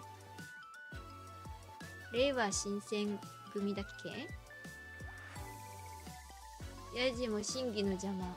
なんであんなさマナー悪いんだろうね。結構な暴言吐いてる時あるよね、国会って。マジでなんでも言いたい放題やもんね。国会の中で言ったら別に怒られるのやろ。民間企業ならそれはそうだけど、国がそれやったら誰も政治家にならないと思う。実際給料そこまで高いわけじゃないし。そうな。楽な仕事やなと思いながら見てるけどね。戦時中みたいなやり方。何が？浜子みたいに暴れてほしい。スージーさんあんま記憶にないけど、なんかすごい取り押さえられてる人見たことあるな。令和新選組ですね。暴言やパーティーの時に変なこと言っちゃうのは、それを言えば盛り上がると思うからだと。ちょっとね、なんか頭おかしいって言ったらあれだけど、ちょっとなんかずれてるもんね。一般市民と感覚がずれてるからしょうがないですね。あれする、国会同時視聴する、みんなで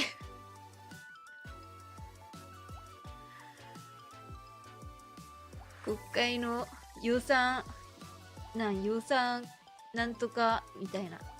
今日はこれをみんなで同時視聴するとか言って。嫌な同時視聴でもおもろいやない。国会の同時視聴やったら映したらダメか。同時視聴悪た地獄の子らになりそう。絶対そうだね。黙れ増税メガネとか言われてそう。国会中継この前見たけど、キッシーの答弁かなりムカついた。そうなんや。逆に面白そう。国会にも AI を導入した方がいいのかしら。AI の方がまともに仕事するんじゃない？ワンチャン AI が全部やった方がいい国になるんじゃない？真面目に働くだろうからね。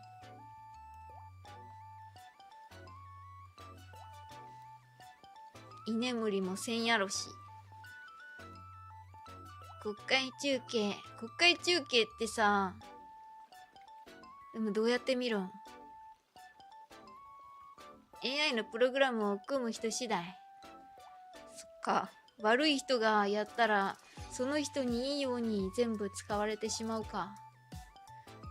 国会中継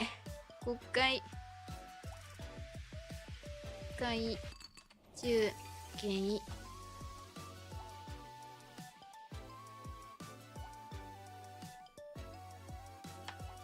どこ？衆議院インターネット審議中継。うわ。どうやって見る？ビデオライブ。今日8時55分から予算委員会があったらしい。11時月曜日中継予定。9時から沖縄北方特別委員会。10時から震災復興特別委員会。予算が一番見たかったね。岸田が消費税を下げると会社が混乱するとか言ってますけど、それを AI に聞かせると言ってる意味が分かりませんと言うらしい。そうかもしれない。ちょっとシリーに聞いてもらうか。スカイネット導入しないとダメ。ちょっと見てない間に政治の話してる。めっちゃしてる。いつものお決まりパターンやから。NHK 数字テレビがない。 YouTube にもある。ほんと？シビラシステム導入。アニメのサイコパスみたいに。そしたらうまくいくかな。基本はいっちゃんですね。NHK か。なんか、中継中。なんかね、衆議院テレビインターネット審議中継っていう、なんかサイトを発見した。ね。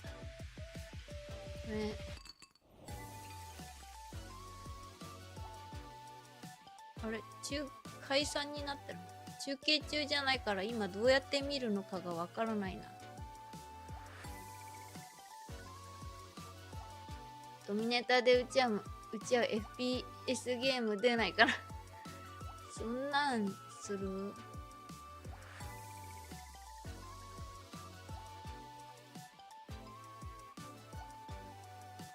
国会中継は日本の国会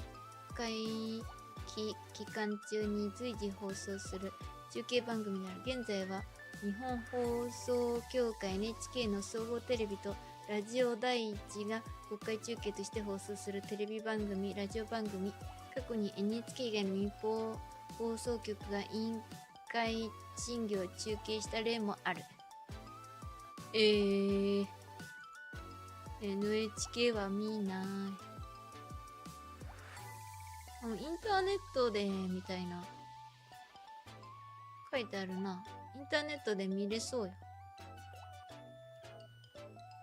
衆議院は国会の情報公開の一環として国会における審議を公開することにより審議を活性化し国民に開かれた国会とするため、本院の本会議や委員会等の国会審議を国会内各省庁及び政党本部に有線テレビジョンで中継放送するとともに、報道機関などを通じて国会審議を国民に公開するため、放送局や通信社などにも配信を行っています。インターネット中継。本院は国会審議を直接国民に公開するため、インターネットによるライブ中継を行うとともに、より多くの国民に視聴機会を提供するため、ビデオオンデマンドシステムによる録画中継、ビデオライブラリーサービスを行っています。YouTube で生中継見られます。で、YouTube で見るか。今度。夜ないからお昼とかになっちゃうと思うけどね。スージーちょっと政治の勉強するか。本院は国会、これは見た。平成13年1月からビデオライブラリ審議なんとかがんとか表示するとともに、本会議のビデオライブラリについて一定発言者名から映像検索頭出し機能を付与いたしました。テレビ持ってない NHK は見られないということになっています。でもインターネットで見れるよ。見れるし、なんか過去のやつ見れるようになってるらしい。すごい。なんかいっぱいある。安倍内閣不信任決議案とかある。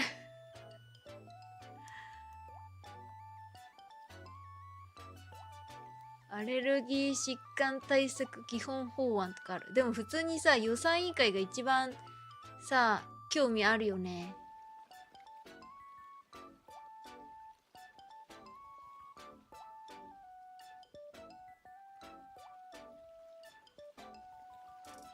予算委員会って頭文字何になるんやろ。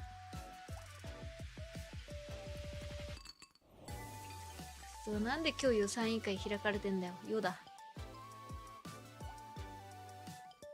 今日はすぐにパンツ履けるか。どうなると思う？いや、履いてすぐに風邪ひくって。ケツから風邪ひくって。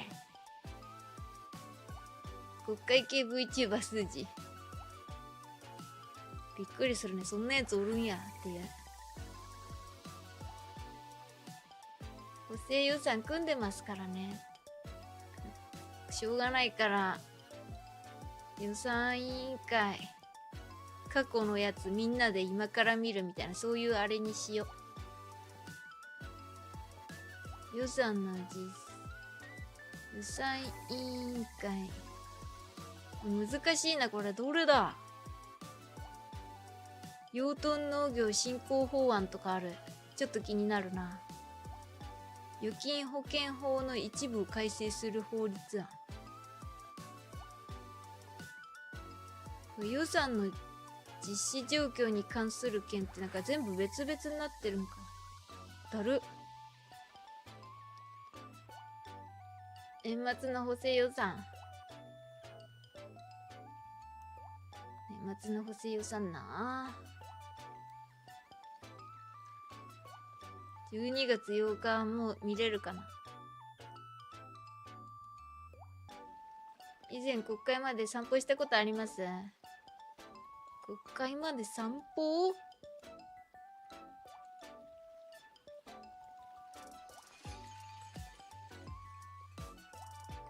国会ね、スージーさんも修学旅行で見たことありますけどね。まあその程度ですよね。これどうなるんや。何これ、予算委員会第一文化とかよくわからない。難しい。これで検索できない。予算委員会見れる。3時間29分。うわー、見れるぞー。うわー、見れる。やったー。これ見よう。いつにしよっかな。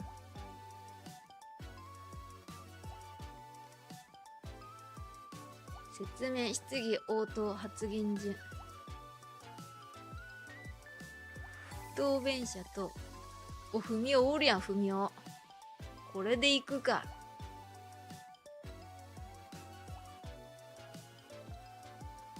おパンチ手伝ってくれる人募集中。報酬は縁側くんと30分おしゃべり。各声に聞こえなかったら切れます。最悪やん。つら。豚熱絡み。あ、そうなん。養豚のやつね。今豚、あれなん、病気なん。やば。縦型の方がある意味盛り上がりそう。コメ欄すごいことになりそうだけども。縦型でみんな来る。そのうち NHK はネット契約者からも受信料を取るようになるかもしれないな。なんかね、なんかもうみんなから金取るぞって言ってるよね、今ね。マジでふざけんなって感じよね。見てないって言ってるじゃんって思うけど。予算委員会はテレビに映るので皆さんテレビを意識して見栄えよく映ろうとしますね。あ、そうなんですね。じゃあ見やすいな。見やすいからいいんじゃない？じゃあさ、それを見た後にさ、別の見たらさ、ちょっと今日キッシーなんか、ちょっとなんか髪の毛のセット怠ってるなみたいなのあるかな。長い動画30分が限界。まあでも、こんぐらい、数字でも、こんぐらい配信してるやん。3時間29分。で、最後の29分だけ見たら、予算委員会の裏でやってる残業委員会とか、かなり重要。そうなの。そんなのがあるんだ。制定された新法は、官報で確認。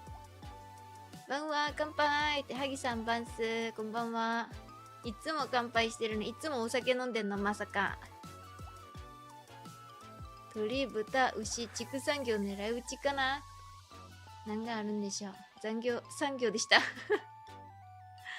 産業か。女の子パワーで根性で頑張れる。スージーは女やから見れるけどってこと。おじさんは見られんってこと。じゃあスージーのリアクションだけ見たらいいんじゃない？飲んでますが。飲んでるんだ。何飲んでるんすか？ビールですか？日本酒ですか？それともワインですか？いや、ハイボールの可能性もあるな。好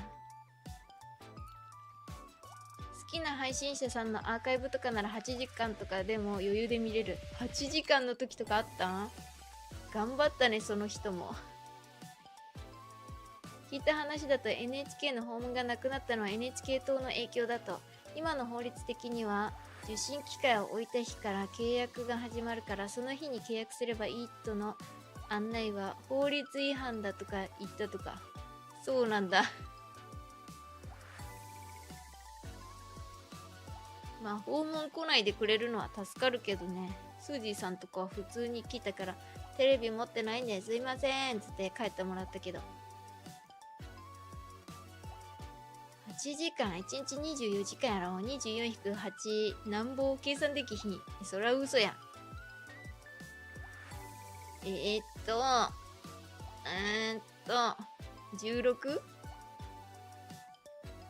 だよな。16時間です。残り。でもそのうちの何時間寝てるかってことやろ。っていうことは日中起きてる時間あと何時間余ってますかっていうことだよね。スージーさん最近睡眠時間短いからな。いつもなんか配信終わった後お腹すいたーっつってなんかもぐもぐ食べながら YouTube でなんか動画見ちゃって、で気づいたらおやべえ日にちが変わるみたいになって寝てみたいな感じやから、で5時半ぐらいに起きてご飯食べて配信の準備してになってるから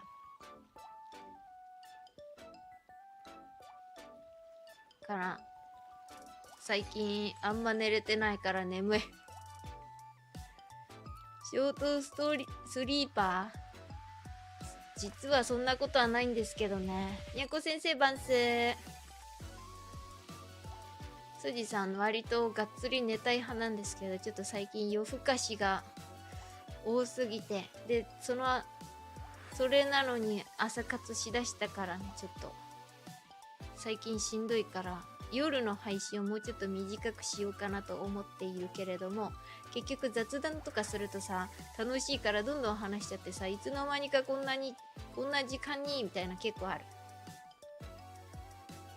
あと最近ずっと動画研究しまくってるからそれでね。ジュッさんとは今度いつ会いますか？まあ万が一会えるとしたら14日の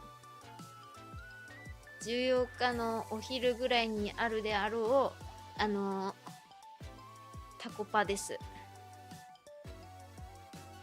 もうねウェブカメラ売っちゃったからね。まああとは年末年始パソコンがない時にスマホで配信すれば助手さんが出るかもですねって感じ。あれにゃんこ先生に番数って言ったよね。記憶が飛んでる。夜更かし美容の敵。ほんとそれ。早く寝なきゃ。アドレナリンが出ちゃってますね。夜はなるべく寝なさいよつって寝ちゃったみたいになってる。早く寝たいけどね。今日はでも始めるの7時やったから、まあどうしようかなって感じよね。なんかさ配信そろそろ終わろっかなって思って、なんか新しいっていうか、そのリスナーさんがこんばんはとかバンスって言って入ってきたら、あともうちょっと延期するかってなるから、それでなんかめっちゃ伸びたりとかする。最近ちゃんと夜眠くなるようになった。それは良かったですね。眠くならないと困るからね。スージーさんそれこそ最近不安が多すぎて寝ても寝た気にならなかったけど、今日やっと安心したから寝れると思う。いっぱい。うちのブロック塀に特殊な塗装でマークをつけられてました。削り落とせましたが、あれは NHK だと思う。10年前くらい。そうなん、 NHK そんなことしてくるん。やばいやろ。そんなことまでするん。恐ろしいわ。配信早く終わらせても研究してとなると飲むしかないよね。乾杯。飲んだら起きてられるって。スタイル抜群の実際に会えるんですね。14日のお昼とかみんな仕事やろ。言うて。そろそろお腹タイマーが鳴っちゃうかな。でも今日は鳴ってない。今日だってローソンで買ったパン食べて、でタルト食べて、杏仁豆腐ゼリー食べたから多分大丈夫。行った？あ、ほんとよかった。朝電車だからこっそり見てる。そうなんや。電車でも見てくれてるんありがとう。昼は授業中こっそり見てるんやろ。そしてね。問題は眠くなっても起き続けようとする。酒飲んだ私。じゃあ酒飲まれんや。なるべく飲まないようにしていただいて。明日服の買い物手伝って。あさってデートだけか。休みくらい誰かデート変わって。いや、おかしいおかしい。デート優先しろ。デートを優先せ。あ、今の国会の予算委員会の日にちを忘れないようにしないと。国会中継予算委員会12月8日 OK。 スーさん夜勤できる人？いや、できないと思う。やったことないけど、一時期やろうとしてたけどお給料がいいから。でも多分無理。バンスー、はい、皆さんバンスー。今の時代早弁でなくコソスマなんですね。そうですね、おそらくコソスマですね。来てくれるのは嬉しいですけどね。授業はちゃんと受けていただいて。夜勤はね、なかなか。だってさ、朝の5時とか一番眠いもん、ぶっちゃけ。その時間にやっと仕事終わったりするわけやろ。辛いよ。地元に戻ったらすぐ仕事探す感じですか？迷ってますね。迷ってるっていうか、スージーの中ではいつも言ってますけど、年末ジャンボが1等と前後賞で当たるんで、ちょっと働かなくてよくなる予定なんすよ。だから仕事探さなくていいと思ってるんだけど仕事探さなくてもいいと思ってるんだけど、でもちょっとぐらいなんか外に出ないとあれだから、なんか運動とかいろいろあるから、ちょっと働かないとなって思ってるんですよね1日5時間ぐらい。コンビニの夜勤って暇なんかな？どうなんやろね。暇なんじゃない？でもなんかお客さんのあれが、お客さんがちょっと怖い人が来そうで嫌やけど。毎日5時起きです。それはお疲れ様です。慣れたらいいんかもしれんけどね。でも5時は嫌だな。さすがにもうちょっと寝たいな。最近5時半起きですけどね。14日バイト入ってるやけど、代わってもらう。代わってもらってタコパー配信見てくれる。ありがとな。前職で夜勤あったけど辛かった。夜勤やっぱ辛いよね。しかもさ、夜勤とかあったらさ、なんかこうそもそもの人間の生活リズムじゃないからさ、なんていうん、なんかいろいろおかしくなるみたいな、精神病みやすくなったりとかするみたいなあったから、数字絶対無理やんと思って夜勤は諦めたよね。私なんか知り合いの VTuber さんで看護師の人がいるんだけど、その人がね、その人はもしかしたらもともとそういうのもあるし、なんかどうも家庭環境もちょっとあるっぽいけど、でもやっぱあれだもんね、1ヶ月ずっと夜勤でみたいなの言ってて、盛大に病んでるもん、ツイートがツイート盛大に病んでるから、多分無理だろうなと思って。地元戻られる際には空港で横断幕広げてますね、泣き泣きっていや、新幹線で帰りますので空港で横断幕広げられましてもそういう問題じゃないか俺には合わないと思った。なかなか夜勤の方が快適みたいな人どうなんやろ。なんかでもさ、まあ数は少ないやろうけど、夜型の人は合ってるらしいね、夜勤の方がね。時々その方が全然いいみたいな人いるもんね。うそやん、その時間6時から19時無理やで、誰も変わってくれへんやろって。どんまい。それはどうしようもない。どうせタコパー配信はお昼しかせんからね。ちょうど働いてる時やろ。それはもうどうしようもないね。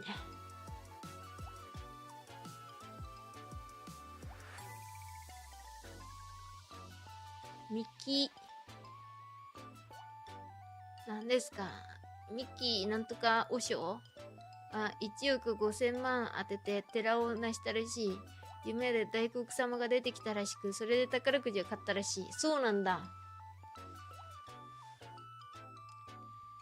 数字はでも10億当たるからな、前後賞含めて。マジで使い道今めっちゃ考えてる。何買おっかな、何しよっかなって。でも、そしたら日本一周旅行ができるじゃん。よっしゃ。スージーさん、日本全国を旅行したいっていう夢がずっとあるから。それが叶うやん。来年最高か？今年嫌なことばっかりやったからちょうどいいか。次の年ぐらいいいことたくさんでも許してくれるやろ、みんな。住職やった。タコパ誘ってそれなら休める。タコパ来る？来てもひさちゃんがびっくりするやん。誰ってなるやん。これがうちの炙り縁側ですっつってお土産持ってきてくれるならいいよ。タコパの中身なんかできた？全然考えてない。無難なチーズとか餅とかしか思い浮かばんもん。意外と新幹線より飛行機の方が安かったりする時もありますよ。近くの空港から九州まで9000円でした。本当。でもさ、空港がさ、スージーさん車持ってないから空港行くまでが大変なんよな。しかもあれだから、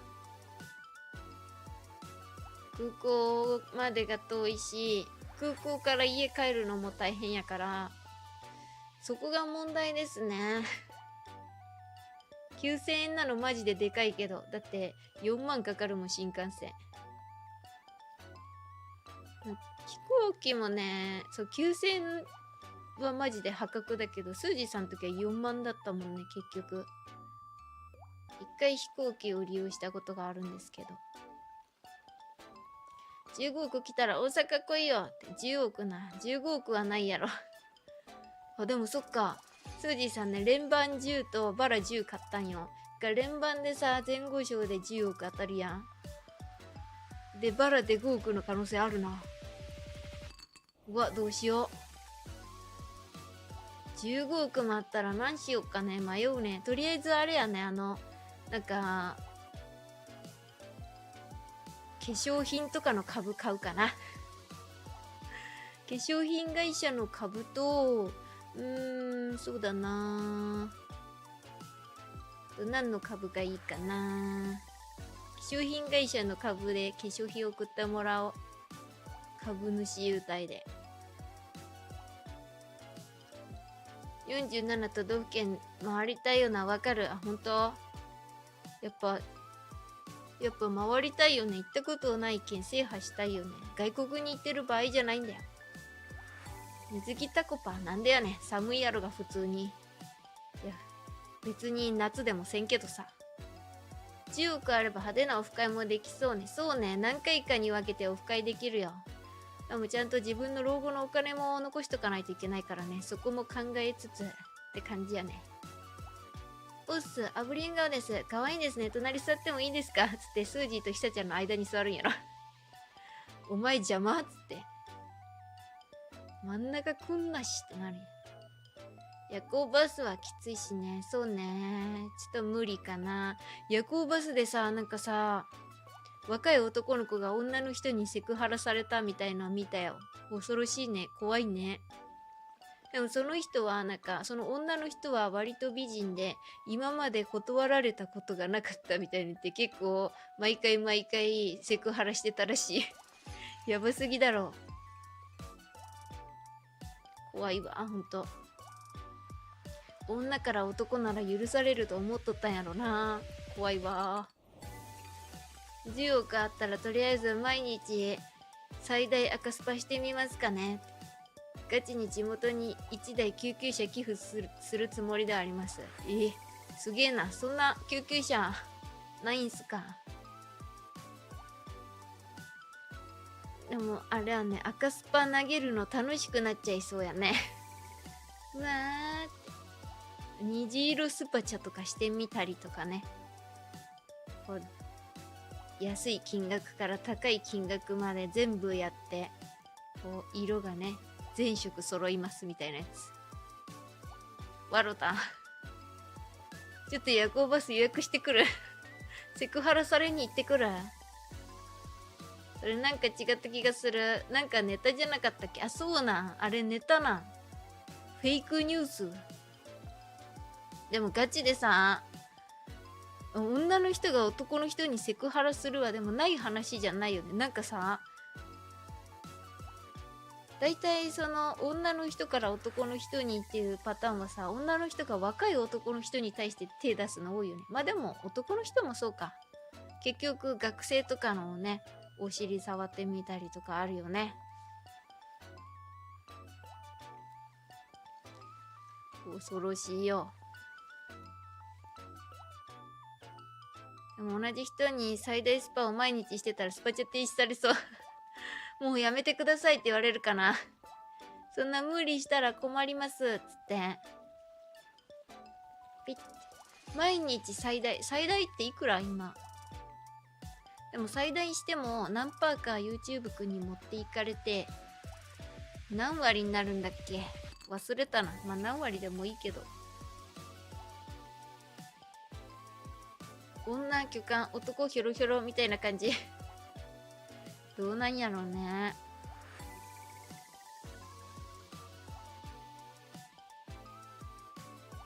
なんかさ、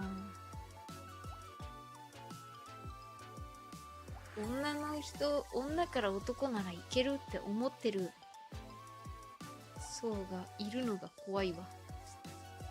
普通に男の人でもセクハラされたら怖いやろ、多分ね。確認したら78,800円だったスマホ。そのうちの何円が YouTube に行くんやろ。しかもあれやろ、 iPhone やったらさ、Apple にも取られるんやろ。女性教師から男の子はたまに聞く。だね、教師もするんだと思うけど、まあ男の人の教師もするからね、普通に。まあそりゃそうかと思うけど。怖いよね、なんかね、更衣室に隠しカメラ置いたりとかね。すごいもん。本当にそんなことってあるんだっていう。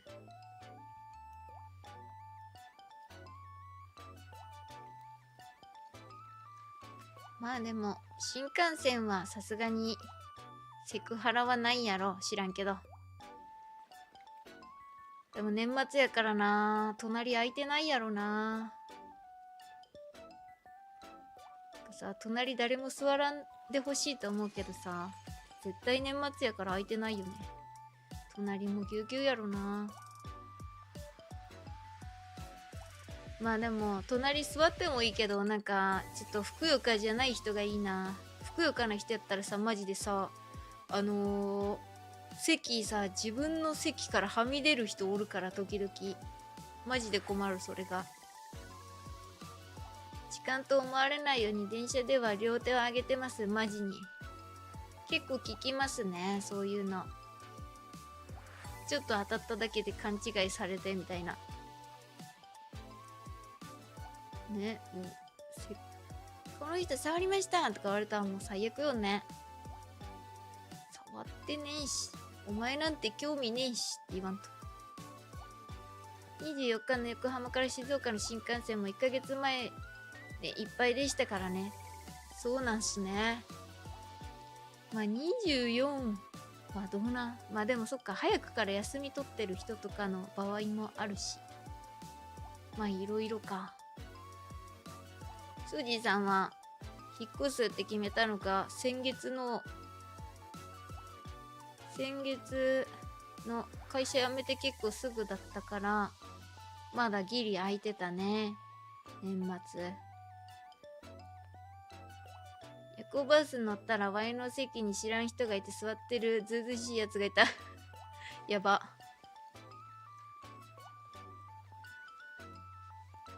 そういうパターンもあるんや。でもなんかさ、スッカスカの場合とかやったらさ、空いてるやろうと思って座っちゃうのとかありそう。そしたらたまたま来るみたいな。うん。まあでもなんか席、日本語おかしかった。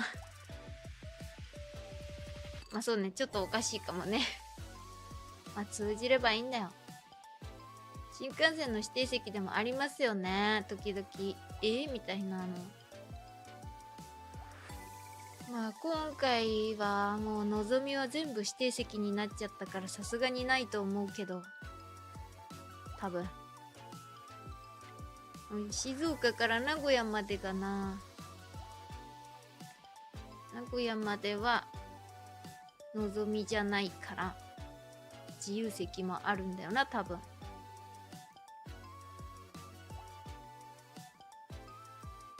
名古屋までがね、長いよね。本当に。マジで長い。まあ、それ以外も長いけどね。それ以降の方が時間はかかるんですけどね。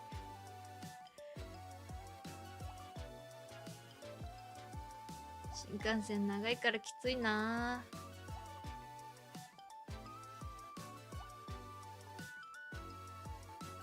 まあでも、飛行機も結局やからな。空港に行くまでと空港から帰るまでが長いからなんか微妙な気持ち。静岡にのぞみが止まらないのが不便。ほんとそれ。静岡市のとこだけで行く。静岡駅だけ止まってくれてもいいやんね。夜行バスは狭い臭い長いでもう二度と乗らない。そうなんや。数字乗ったことないからわからん。ちょっと夜行バス怖いなと思って乗ってない。新幹線乗るとき駅弁買います？いや、買わないですね。新幹線ではもうなんか、水分補給しかしないタイプ。今度は新幹線乗るのが多分5時、夕方5時だから、まあ、ちょっと夕方お腹すくかもな。家着くのってか、向こうに着くのが9時とかやし。1時間の特急と30分の確定だと後の方、後者の方が長く感じる不思議。なんでやろうね。やっぱ止まるのが何回も何回もあると長く感じるんかな。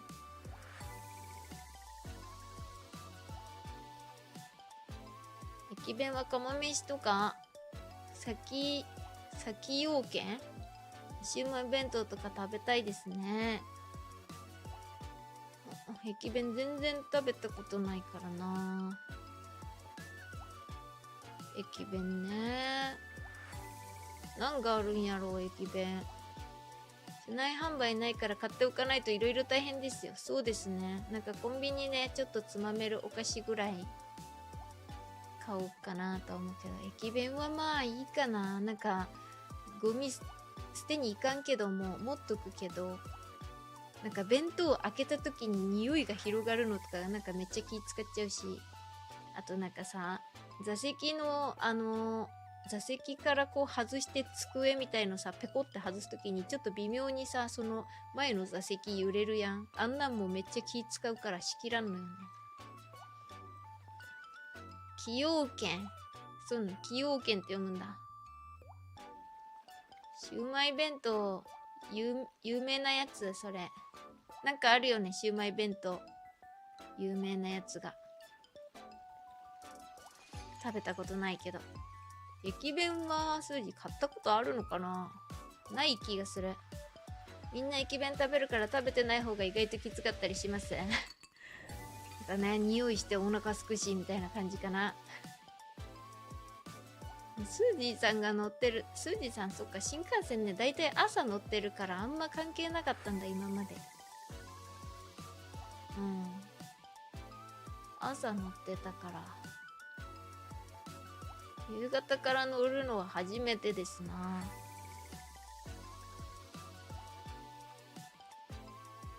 隣の県のます寿司食い応えある。ます寿司って合ってるよね。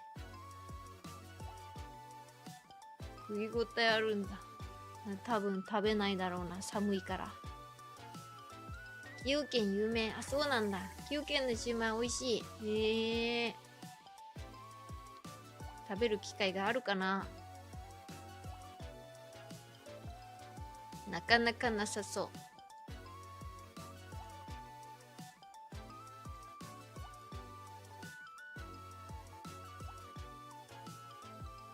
っていうかさ、あれじゃない、国会中継同時視聴いつにするか決めた方がよくない？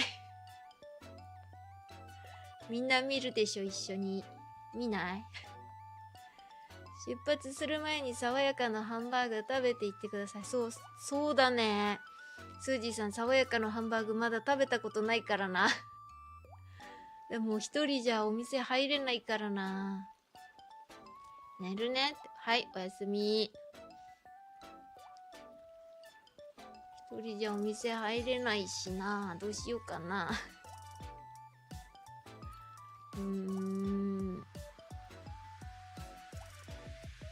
爽やかのハンバーグは何がいいんですか？よくわかんないんだけど。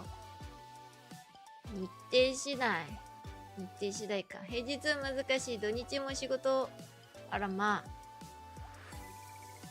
忙しいね。隣ワンコいるので今日も来れないです。ごめんないって。さが抜けてるさが。いいや、ワンコとラブラブ寝たらいいやん、ラブラブして。ワンコ隣おったらあったかいよね。でも寝返り打つの気使うよね。スージーさんあれだわ、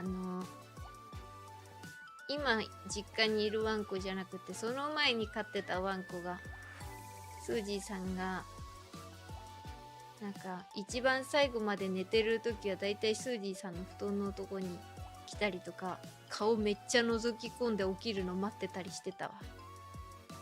懐かしい思い出。爽やかはシングル多いですよ。無難なのはおにぎりハンバーグ、欲張りセットあたりですね。同時視聴は時間次第ですね。そうなりますよね。だいたい普段の時間帯じゃない？ 8 時10時。あ、でも3時間半か。かわいいんですね、犬。かわいいですよ。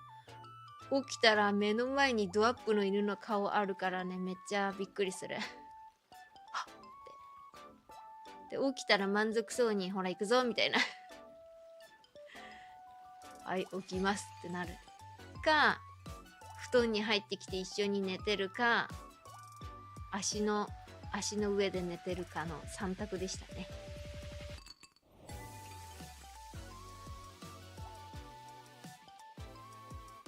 足もさ、足の間に入ってきたりとかあってね、すごい足が重いなーって思って起きたら犬が乗ってるっていうのが大体のパターンっていう。今飼ってるワンコはそんなことないっていうか、前飼ってた犬よりだいぶ軽いからあんま重みはないけど、ね、今飼ってる方はちょっとね、元気が良すぎてちょっとって感じ。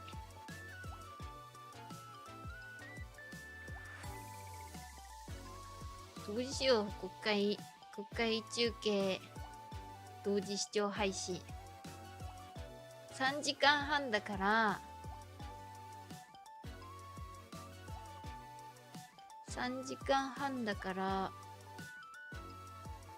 今日ぐらいの時間からとかにしないと厳しいっていう。夜するならね、朝一でしたらさ、絶対みんな眠くなって寝るよね。あー眠ーってなる。二度寝にぴったりやない。国会中継予算委員会はわかんないけど、なんかよくわからん法案をさ、決議とかをやってる時やったら寝てしまいそう。何言ってるか1ミリも理解できんくて。でもなかなか理解できんこともないか。大体わかるよね、何言ってるか多分。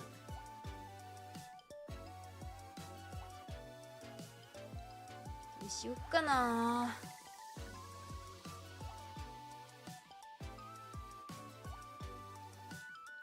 めっちゃボタン押してる人おるけど誰やろか。カレンダーカレンダー。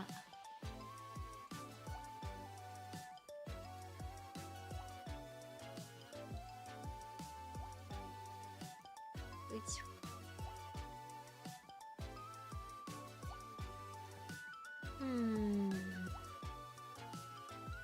忘年会をさ、もし23にするとしたら、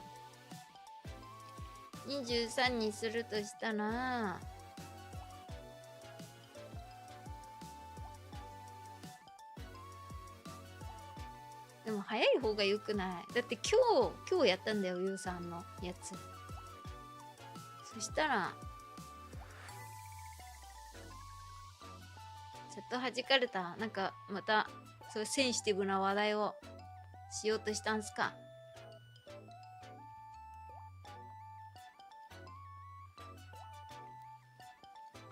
まあ明日とかでもいいけどね、全然。明日。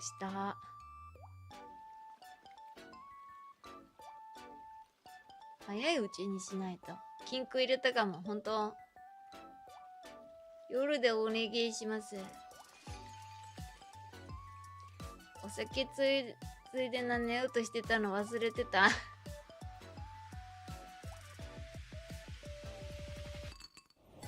どういうこと？お酒ついちゃったの放置してたってこと？明日でいいんじゃない？思い立ったら即行動。明日の7時ぐらいからでいいんじゃない？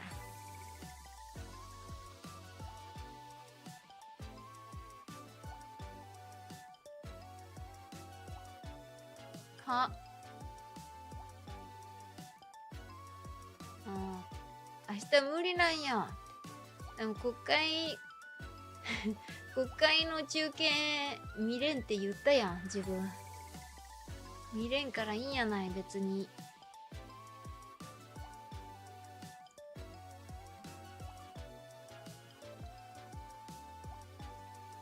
国会中継見る？ 23 は朝から晩まで予定あるのに、24、25は何もないの悲しい。クリスマスイブ、クリスマスなんもない。い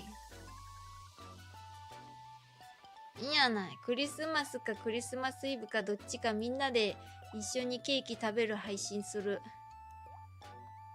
どっちがいいかな？ 24 かな？休みだから。25かな？別にいいよ。国会でもいいんだ。明日だったらローダーの資格講習後、酒買って帰る。酒飲みながら国会見る。20、25彼女おるけど一緒に遊ぶかって。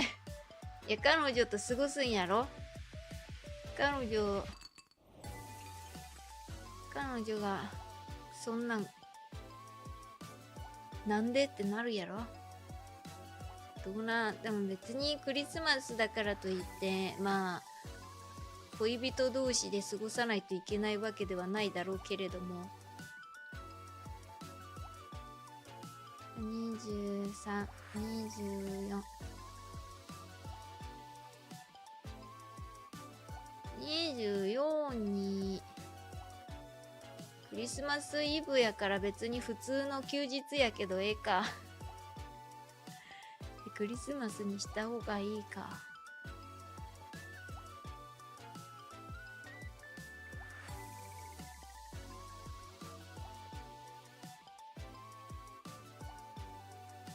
だって24日は何もない。イブとか言われてるけど、ただの日曜日やもんな。25がケーキ食べるとして、23が忘年会として、じゃあ明日夜7時から、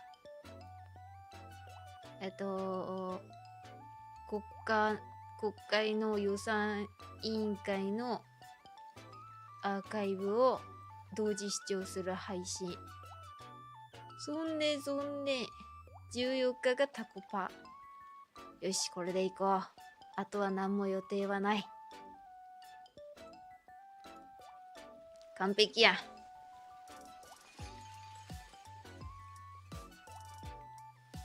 今日インスタにあげたい泳いでた魚食われたんかな。悲しい。どういうこと？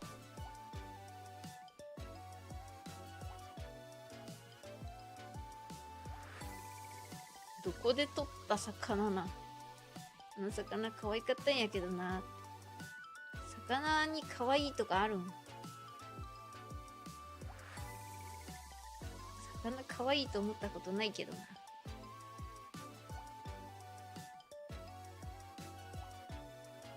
まあそういうことで皆さん予定を空けていただいて、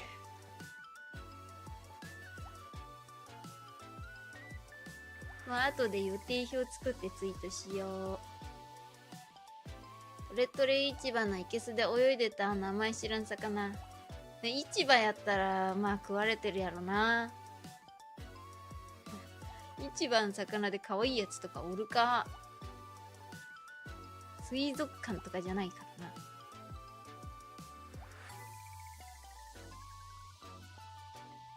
今が何時？10時21分ってことは8、9、10、3時間半。ちょうどだいたいこんぐらい国会の予算委員会があるということでだからこのぐらいの時間まで配信をするということですね。明日よろしくお願いします同時視聴って明日しようかなと思うけど、どうですか皆さん予定は。明日同時視聴できますか？真面目に寝るわ、添い寝してくれよ。犬がおったんやないんかい隣に。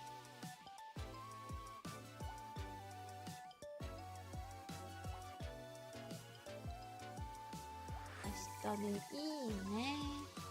明日夜だけ会うとイルさんなんでそんなことごとくスージーと予定合わんの？何時？ 7 時かな。7時からこのぐらいの時間までになるか。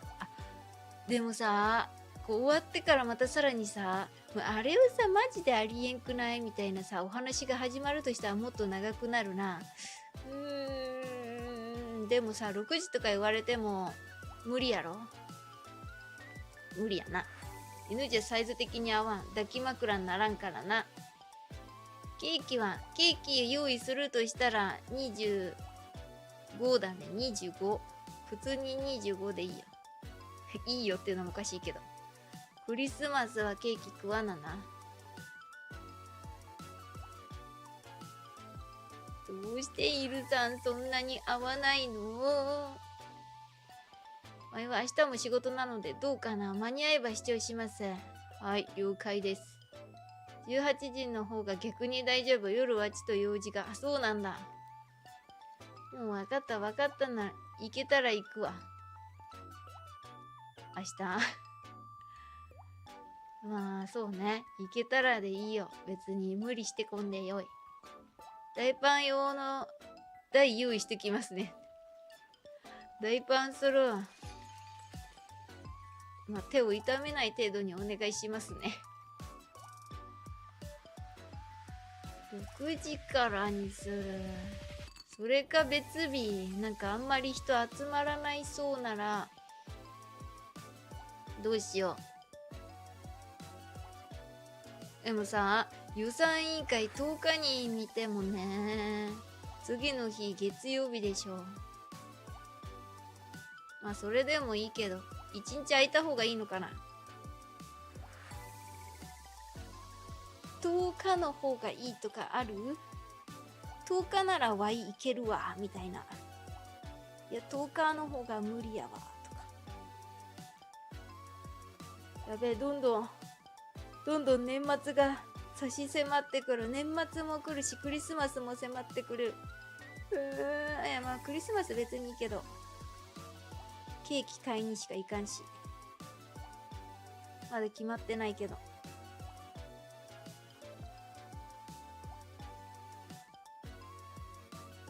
なんか適当にローソンかどっかでちっちゃいの買うわ。適当に。多分いい感じのやつが出るやろ。なんかそれかスーパーでショートケーキ買うか。残念、10日の方がきつい。イルさんマジで予定合わんやんけ。イルさん何気予定合わんこと多いよね、本当に。覗けるとき覗きません。どっちもどっちか。まあ、結局いつになってもどっちもどっちっていうかいつになっても結局あんま変わらん気するな、これ。だいたい誰かこれみたいな。年末やばいね。あっという間に新年が来て、また年末が来て、新年が来て、年末が来ての繰り返し。のけぞるときのけぞりますはちょっと意味がわからんけどね。なんでのけぞるんや。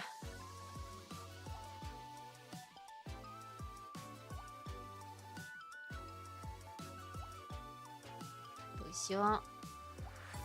まあ明日、あさって、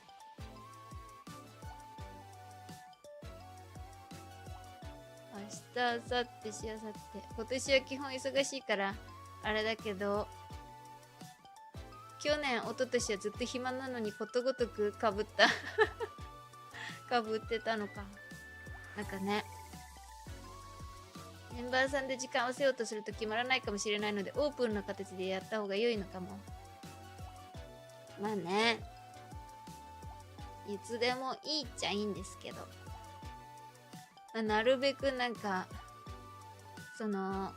今コメント欄にいる人は割と国会見ても平気だし、ちゃんと理解してみたいなのあるけど、ご新規さんばっかりになるときついかなと思ってもし新規さんばっかりになって知ってる人全然いねみたいになった時が怖いから、ちょっとなと思って3人ぐらい確保しときたいなと思ってまあまあまあ、そんなに人増えないだろう。面言じゃないとカオスになりそう。面言でする予定なかったけどな。面言の方がいいかな。それはそれで楽しいんじゃない知らんけど。でもこれでちょっとオープンでして、なんかなんていうんですか、新しい層を獲得できたらそれもいいかなって。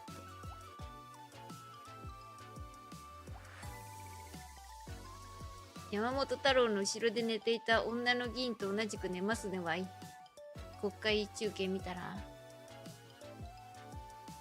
自分も答弁の内容によって荒れてしまうかもふざけんなよーっつって。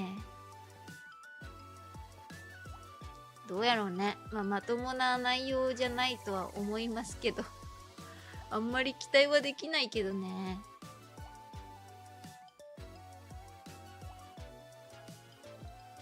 まあとりあえず明日試験的にやってみて、まああれやね、どんな感じになるか見てみよう。実験は早い方がいい。早くデータを取って早く次に生かす。なんか明日のどうなんやろうね。何時がいいんやろう。みんな何時から YouTube 見るんやろ、土曜日って。まあそれは平日も一緒やけど。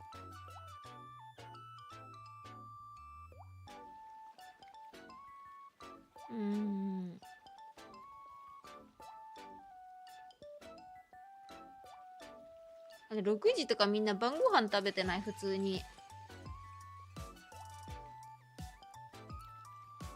みんな晩ご飯食べてるやろ。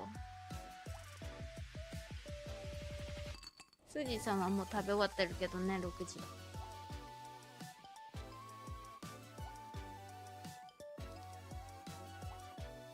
晩ご飯食べて、コンビニスイーツって何がおすすめですか？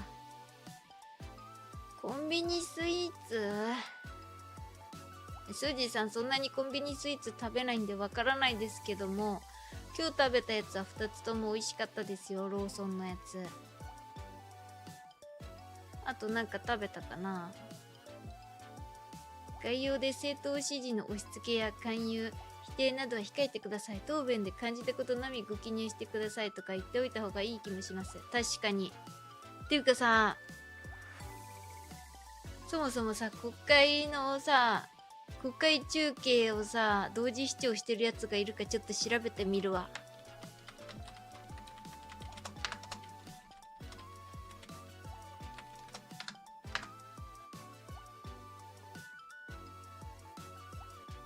同時視聴しとるやつはおらんかったいないか。面白そうなのに。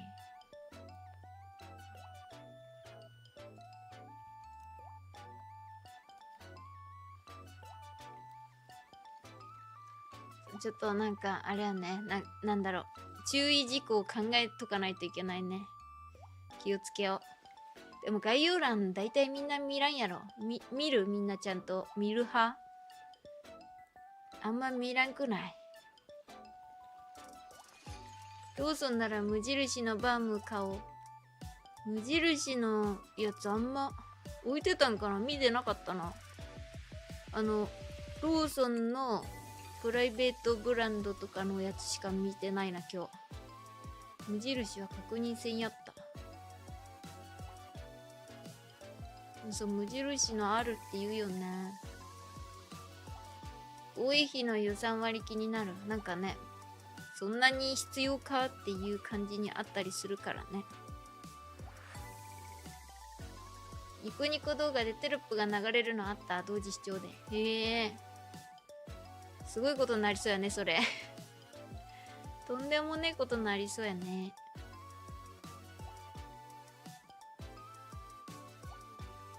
まあ、とりあえず明日予算委員会を試験的に見て、まあ一番みんな気になるとこやし。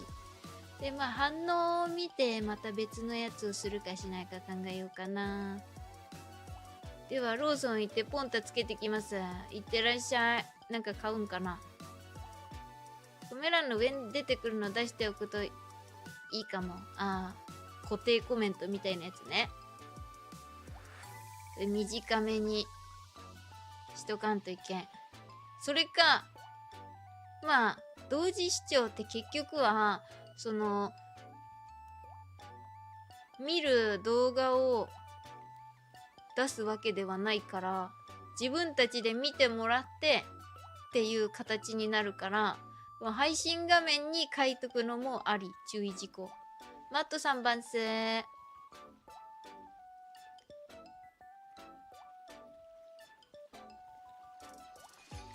パナー持ち誰か来れるんかな誰も来んかもしれん。そもそも国会見るようなやつがおらんくない？多分なるほど、そういうことか。そうそうそう。確かに。そうだよね。それでいいかなと思う。配信画面作らなきゃ。でもあれやね、コメント欄が荒れる可能性を考えると、今みたいにコメントを配信画面に出すのはまずいな。となると、どうしよっかな。このコメント欄のところに注意事項をブワーって書いておく感じでもいいかもな。それでもいいね。そうするかな。同時視聴しているスーさんを見て、あれこの動画何なんてなったりして。なる？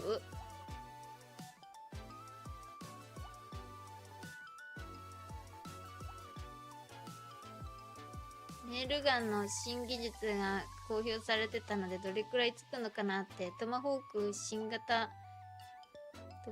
新型イージス、新型潜水艦の建造も始まってるので。あ、そうなんだ。もうある程度予算が必要になってる状態なんだ。公表×、公表丸ってあ、全然大丈夫ですよ。そのぐらいなら理解しますよ、ちゃんと。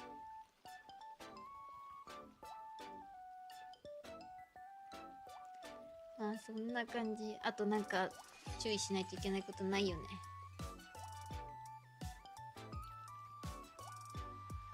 多分ない。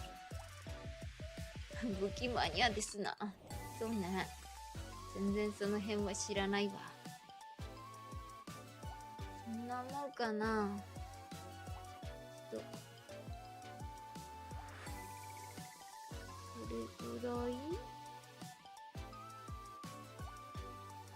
あと気をつけること。戦闘機マニアです。あ、そうなんだ。全然わからないやつだ。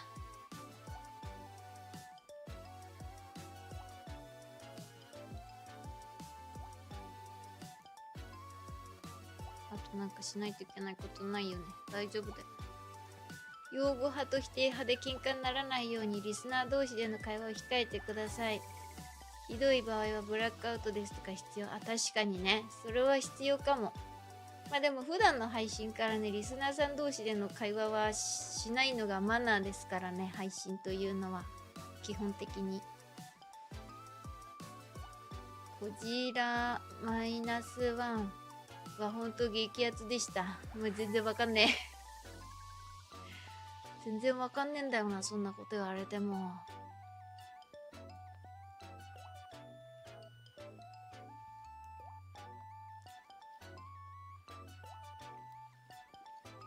今しちゃった基本的にはアウトなので、その辺は気をつけていただいて、なんかその辺のことを概要欄に書いてたりしなかったかな。概要欄。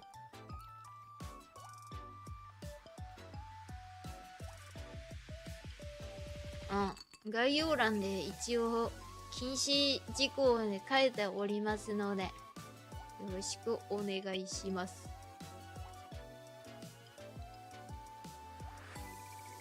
お腹が鳴る。回答を守らない人は守らないからね。モデレーターの方がいいけど。そうね、モデレーターなかなか難しいですね。スージーさんとこのモデレーター誰がいるんだろう。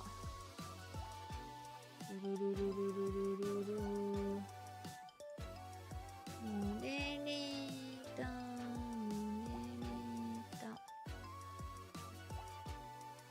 お腹が鳴る。どうやって見るんだっけな、モデレーターって。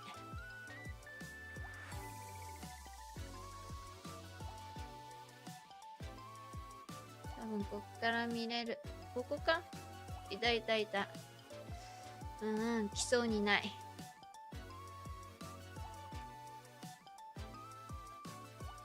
最近モデレーターの人マジでいるさん。まあムーくんが時々来るけど、さすがに来んやろ。まあいいんですよ。モデレーターさんがいなくてもスージーが消せばいい。私とマップズと他いる？白鳩家の人とか、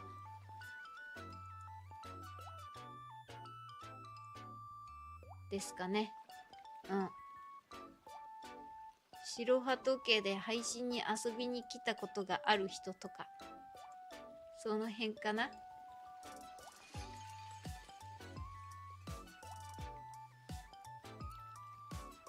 来ないね。そうなんだよ。来ないよ。来ない。でもなんか、配信をしたことない人っってあんまりモデレーター向いてないかなって思ってるから、数字的には。だから配信経験者じゃないとちょっと厳しいかなと思ってるから、なかなかね。概要欄確認しててもヒートアップすると喧嘩始まるんですよね。あとコメント欄があまりに荒れる場合、配信を中止しますとかも書いておくべきなのか。どうなんですかね。まあでもそれも必要ですよね。まあいろいろ考えてみるしかない。まあでも、まあ喧嘩が始まっちゃうのはちょっと困るけど、コメント欄がね、こう、なんていうんですか、活発に動いてることは YouTube くんとしては、この配信ええやんっていう判断材料になりますんで、まあまあまあ、ある程度は目をつぶりましょう。あまりにもちょっと荒れてるとね、見てる方が嫌になっちゃうからね。なんか危険な感じがしてきた。本当やめた方がいいかなと思ってきた。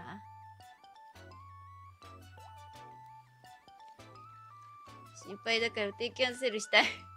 やめとけやめとけ。先に入ってる予定をキャンセルするでないよ。モデレーター、そう、このスパナマークですね。今、イルさんの横にあるやつですね。がついてる人がモデレーターさんですね。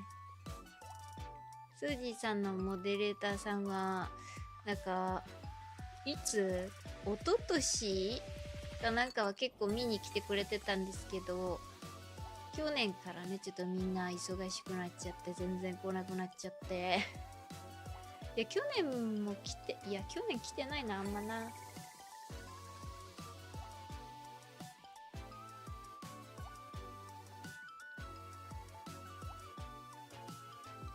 いや、去年は、いや、いや、去年はまだ来てたか、一応。何人かっていうか。来てた、去年は。今年入って全然来なくなっちゃったのかな。って感じ。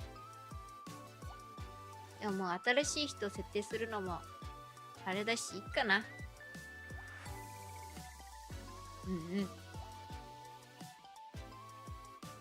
別に個人練習のためにスタジオを予約してるだけだから外せるっちゃ外せるけど、あさってに響いちゃう。じゃあやめた方がいいじゃん。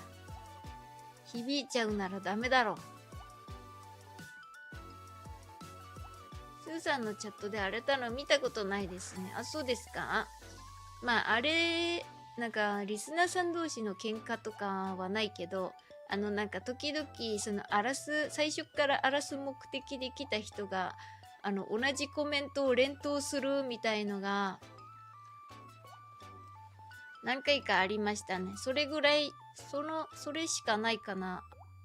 あとは一回、死んでくださいってなんかよくわからんのを急にポンって撃ってきた人がおったぐらい。かな。スパナ持ちが多くいらっしゃる方がコメント欄の管理は心配減らせますもんね。そうですね。気にするかな。やっぱスパナがいっぱいあった方がコメント気をつけようってなるんかな。なんかコメントしづらくない？スパナ持ちの人がいっぱいいたら。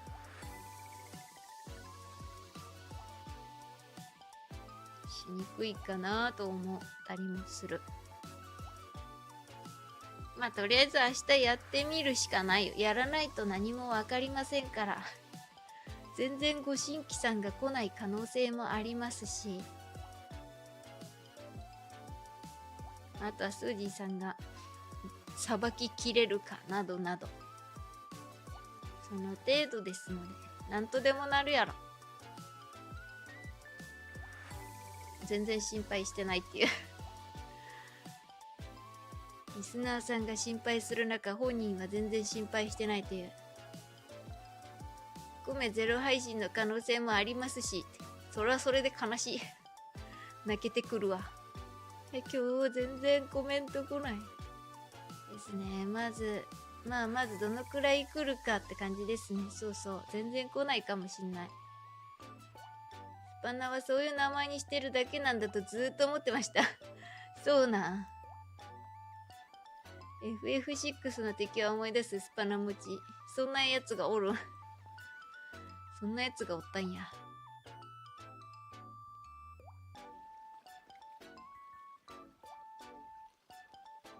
まあそういう感じで明日やってみよう。見れない人はアーカイブでぜひ。気になるよね、見れない人もね。とりあえず明日は縦型じゃなくて横向きでしましょう。まずね。ていうか縦型配信、画面のあれがめんどくせえってのもあるけど。自分もスパナの意味知ったの先週くらいですよ。YouTube 歴4ヶ月。あ、まだ全然 YouTube 見てないタイプなんすね。そしたら全然わかんないよね。スパナ持ちとか言われても何のことやら。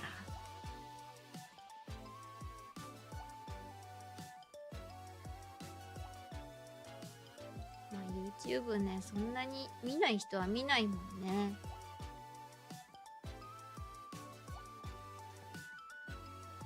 すじさんは見るようになったのどんくらいだろう。まああんまりニコニコ動画とかも見てなかった民だからな。なんかね、ニコニコ動画見たことなかったし、なんか、なんだっけ、ツイキャスもしてなかったから、ツイキャス知らんってか見たことないのって言って、びっくりされた、この前。一時期めっちゃ流行ってたのに、そうなんだって。そうですよ。VTuber の存在知ったのも4ヶ月前です。あ、そうなんだ。YouTube 見始めて VTuber 知った感じですか？ VTuber 知って YouTube 見始めた感じですか？ワイもスパナ入れるかと思っていたけど恥ずかしいことになるところでした。危なかったね。ミラティブしないんですよね。ミラティブはメリットを感じませんね。もうあるし、プラットフォーム増やしてもめんどくさいからね。今日はここでします。今日はあっちでしますとかっても。ミラティブで配信して YouTube にその人たちを連れてくるっていうのもなかなか難しいし。結局、もう一つ、まあ、なんだっけ、TikTok の人とかは来てくれたりするらしいけど。でも TikTok も今ライブできるからね、あんまりって感じ。あんま他から連れてくるのってなかなか難しいみたいよね。ミラティブは微妙。あ、そっか、ミラティブで配信してたね。ウェブ版って検索したら、画面の中に人がいるって感じで、あ、そうなんだ。YouTube ヘブ版のなんか見るかって思ったら VTuber 追ってみたいな感じやったんや。今時こんなやつがおるんかつってね。まあ、VTuber もなかなかどうなんやろね。触れる機会がない人はマジでないもんね。VTuber って言われて、なんかどういうものか想像できない人おるもんね。そうです。ね。知らないと全然なんじゃこりゃってなるもん。絵が動いているってアニメのキャラクターおるやんぐらいの感じやもんね。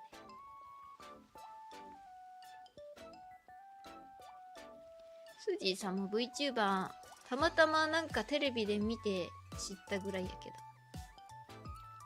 ワイもヘブ版配信で VTuber 知りました。まあそっか、ヘブ版の実況をしてる人が VTuber が多いんだろうね、きっと。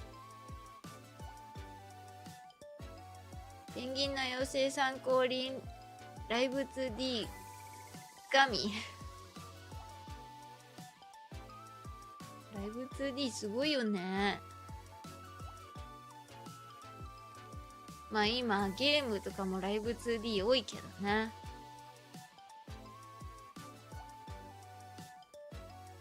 マジですごい。なんかさ、ほんとそのライブ 2D のモデリングめっちゃすごい人はさ、動きがすんごい自然だし、なんていうの、なんかこうどの角度から見ても自然みたいな。マジであれはすごいけど、めちゃめちゃ金かかるっていうその人にお願いしようと思ったら100万超えるからね。まあでもそうなったらね、動きがめちゃめちゃ滑らかになるから、まあちょっとしてもらってみたい気持ちはあるけどね。あるけど、結局まあそうなりますと、スージーさんを作ってくれた人とまたお話し合いから始まるんで、まあめんどくさいんでしないですかね、多分。宝くじが当たったとしても。テレビでやってましたけど、カメラ1台200万かける10台以上ってやってました。あれですよね、3D の 3D で動くやつですよね。モーションキャプチャーというか、いろんな角度からね撮らないといけないから、あれはすごい。一つの施設っていうか、もう設備で何百万かかって何千万かなかかってみたいな部屋が会社にあってっていう。大手のとこで行くとそういう部屋が3つぐらいあってとかあるもんね。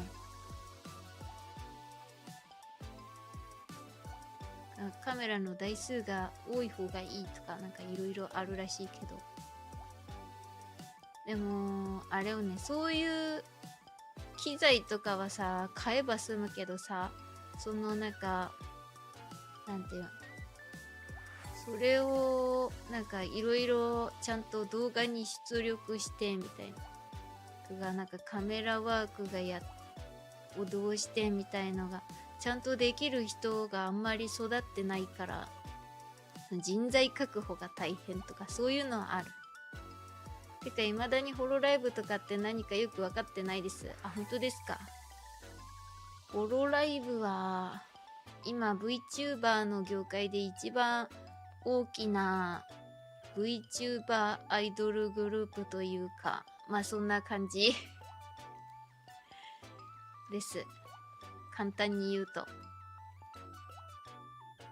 AI 技術も日進月歩で、今度ブラックジャックの続きが出るという話です。 AI が続きを書くってこと？作者がもういないからみたいな。 AKB グループ的な感じってことです。まあそんな感じかな。 AKB ってでも事務所バラバラですよね、確かね、元の人たちはオシュマリンとかって、そのカバー株式会社でしたっけのが手掛けるプロジェクトというか、なんか VTuber 事業の一環というかであるが、まあ AKB みたいな感じと言われればそんな感じですねそこが一番大手で、一番チャンネル登録者が多い人が、まあ外国の人なんですけど、今いくついるか知んないけど500万人超えましたみたいなとこだけ見た。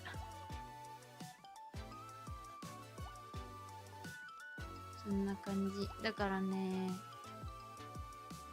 めっちゃ有名だから入りたい人多いよね。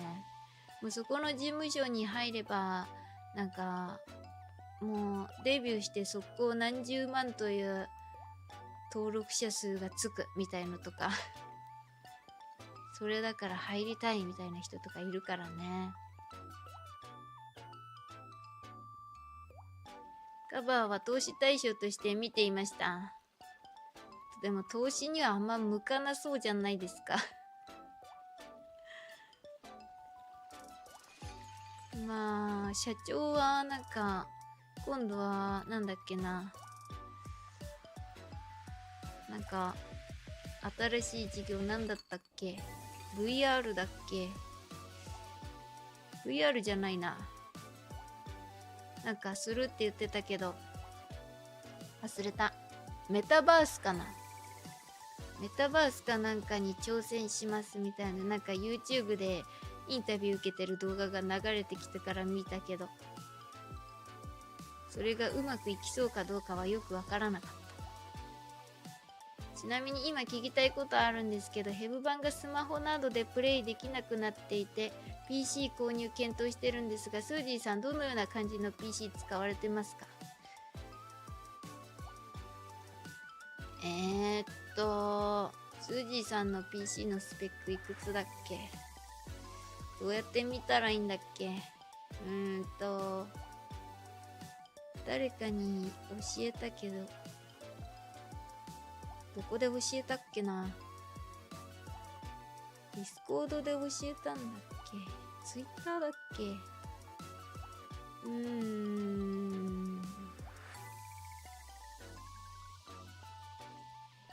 それがですね、株が爆上げしまして買いそびれてしまいました。あら、上がったんすか？落ちてからまた後で。なんかね、一回落ちたよね、スキャンダル出て。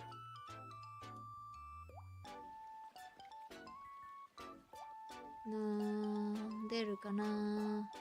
これで探すより絶対パソコンから見た方が早いな。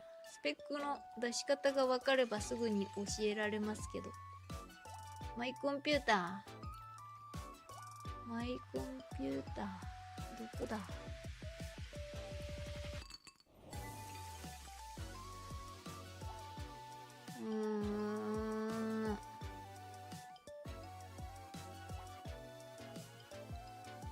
どこだ？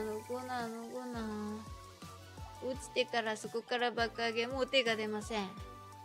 待っとくべきでしたね、それは。損切りするべきじゃなかったね。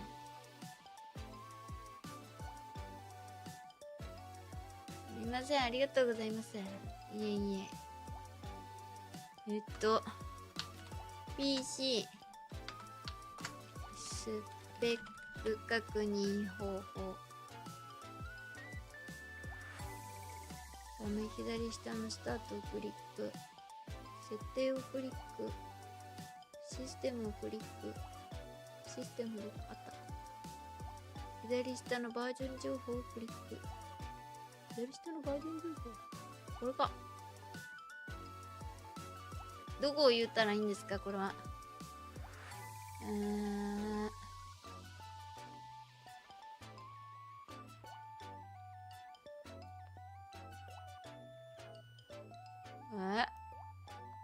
出てないぞ。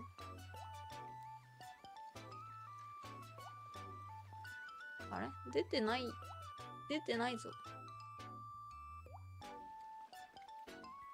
バージョンやスペックが表示されます。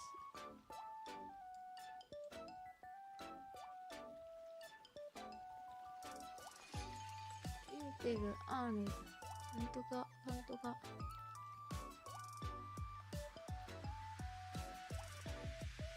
Windows じゃなくってインテルとか書いてないの。どれだ？出ないじゃないか。嘘つき。コンピュ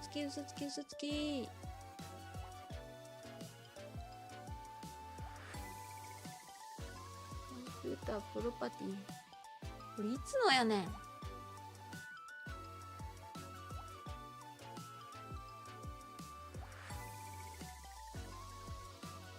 設定バージョン情報。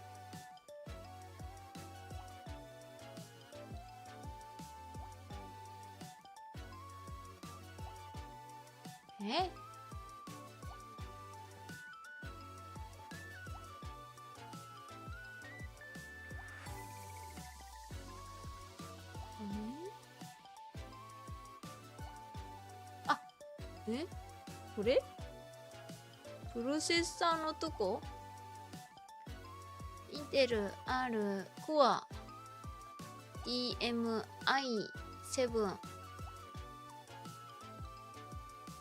-12700K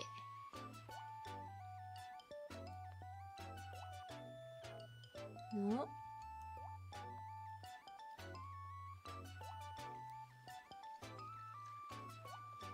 実装 RAM が 32GB で、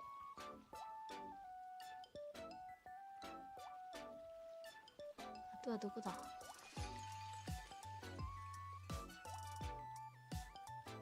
CPU とメモリとグラフィックボード。どこだ？ CPU。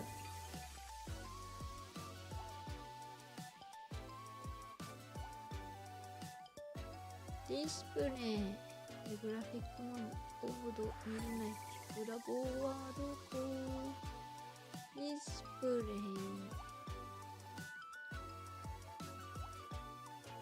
イ。グラフィック。違うな。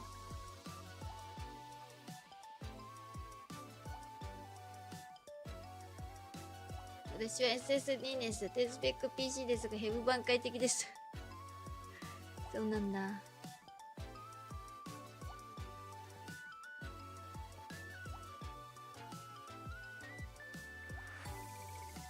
ディスプレイ、詳細設定。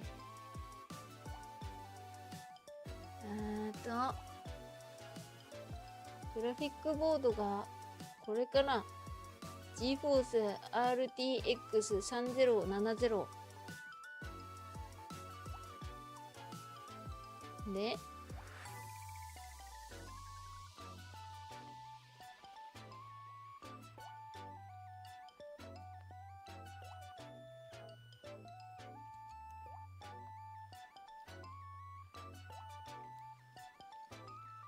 11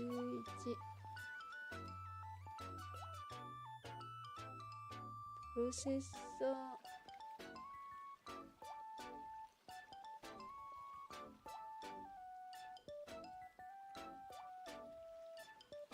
3070ならいい方。あ、本当にそうなんだ。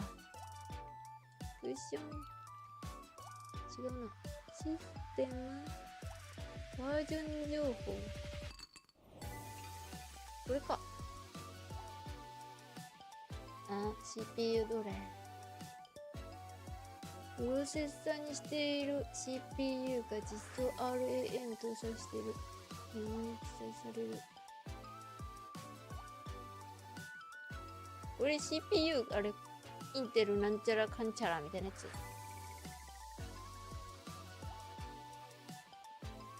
あ、これでいいのスペック。オッケーオッケーオッケー。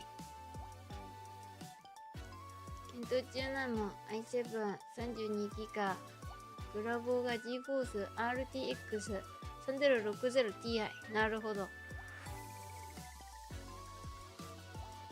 ちっこは16スレッドで処理できる第10世代 CPU。 そうなんだ。よくわからない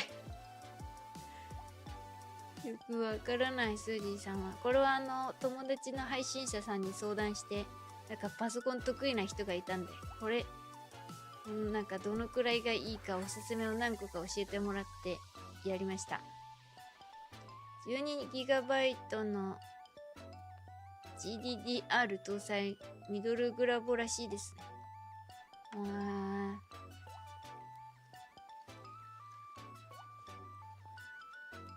今は家のノートパソコンで代用してますが、ファンの音がやばいですそうなんだ。だから変えようかなって感じなんよね。ファンがうるさかったらすごいもんね。スージーさん前のパソコンはうるさかったもんな。急にうるさくなって、もう買い替えかみたいな。どうやろう、今のパソコンも引っ越したらなんか引っ越しでなんかちょっとダメージ受けて悪くならんか心配。でも最近なんか YouTube だけ画面がちらつき出して、なんかどっか悪いかも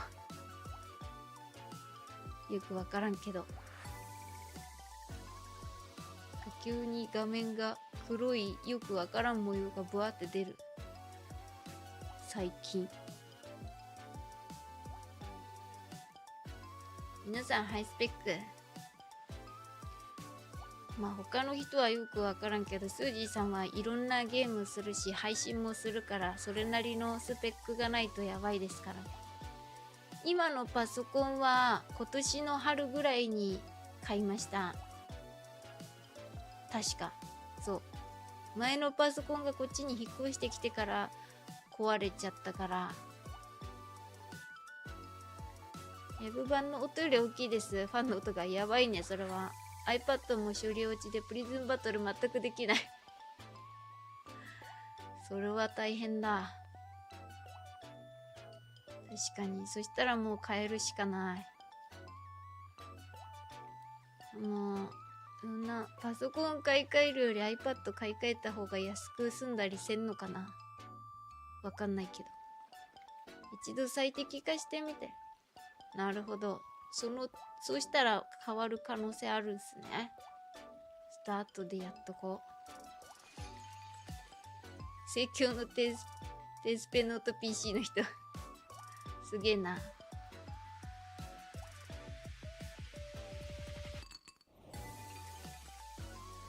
それでまあ動けばよし。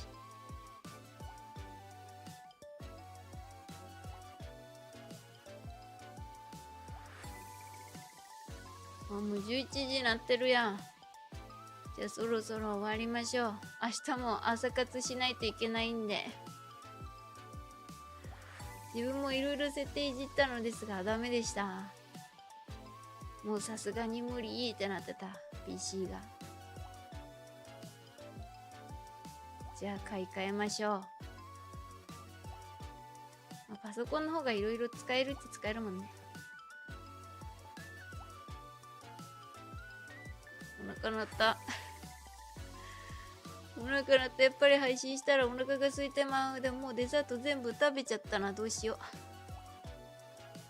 う。まあどうにかしよう。相談乗っていただきありがとうございます。買うもの決まりました。おお、よかった。よかったよかった。お役に立てて何よりです。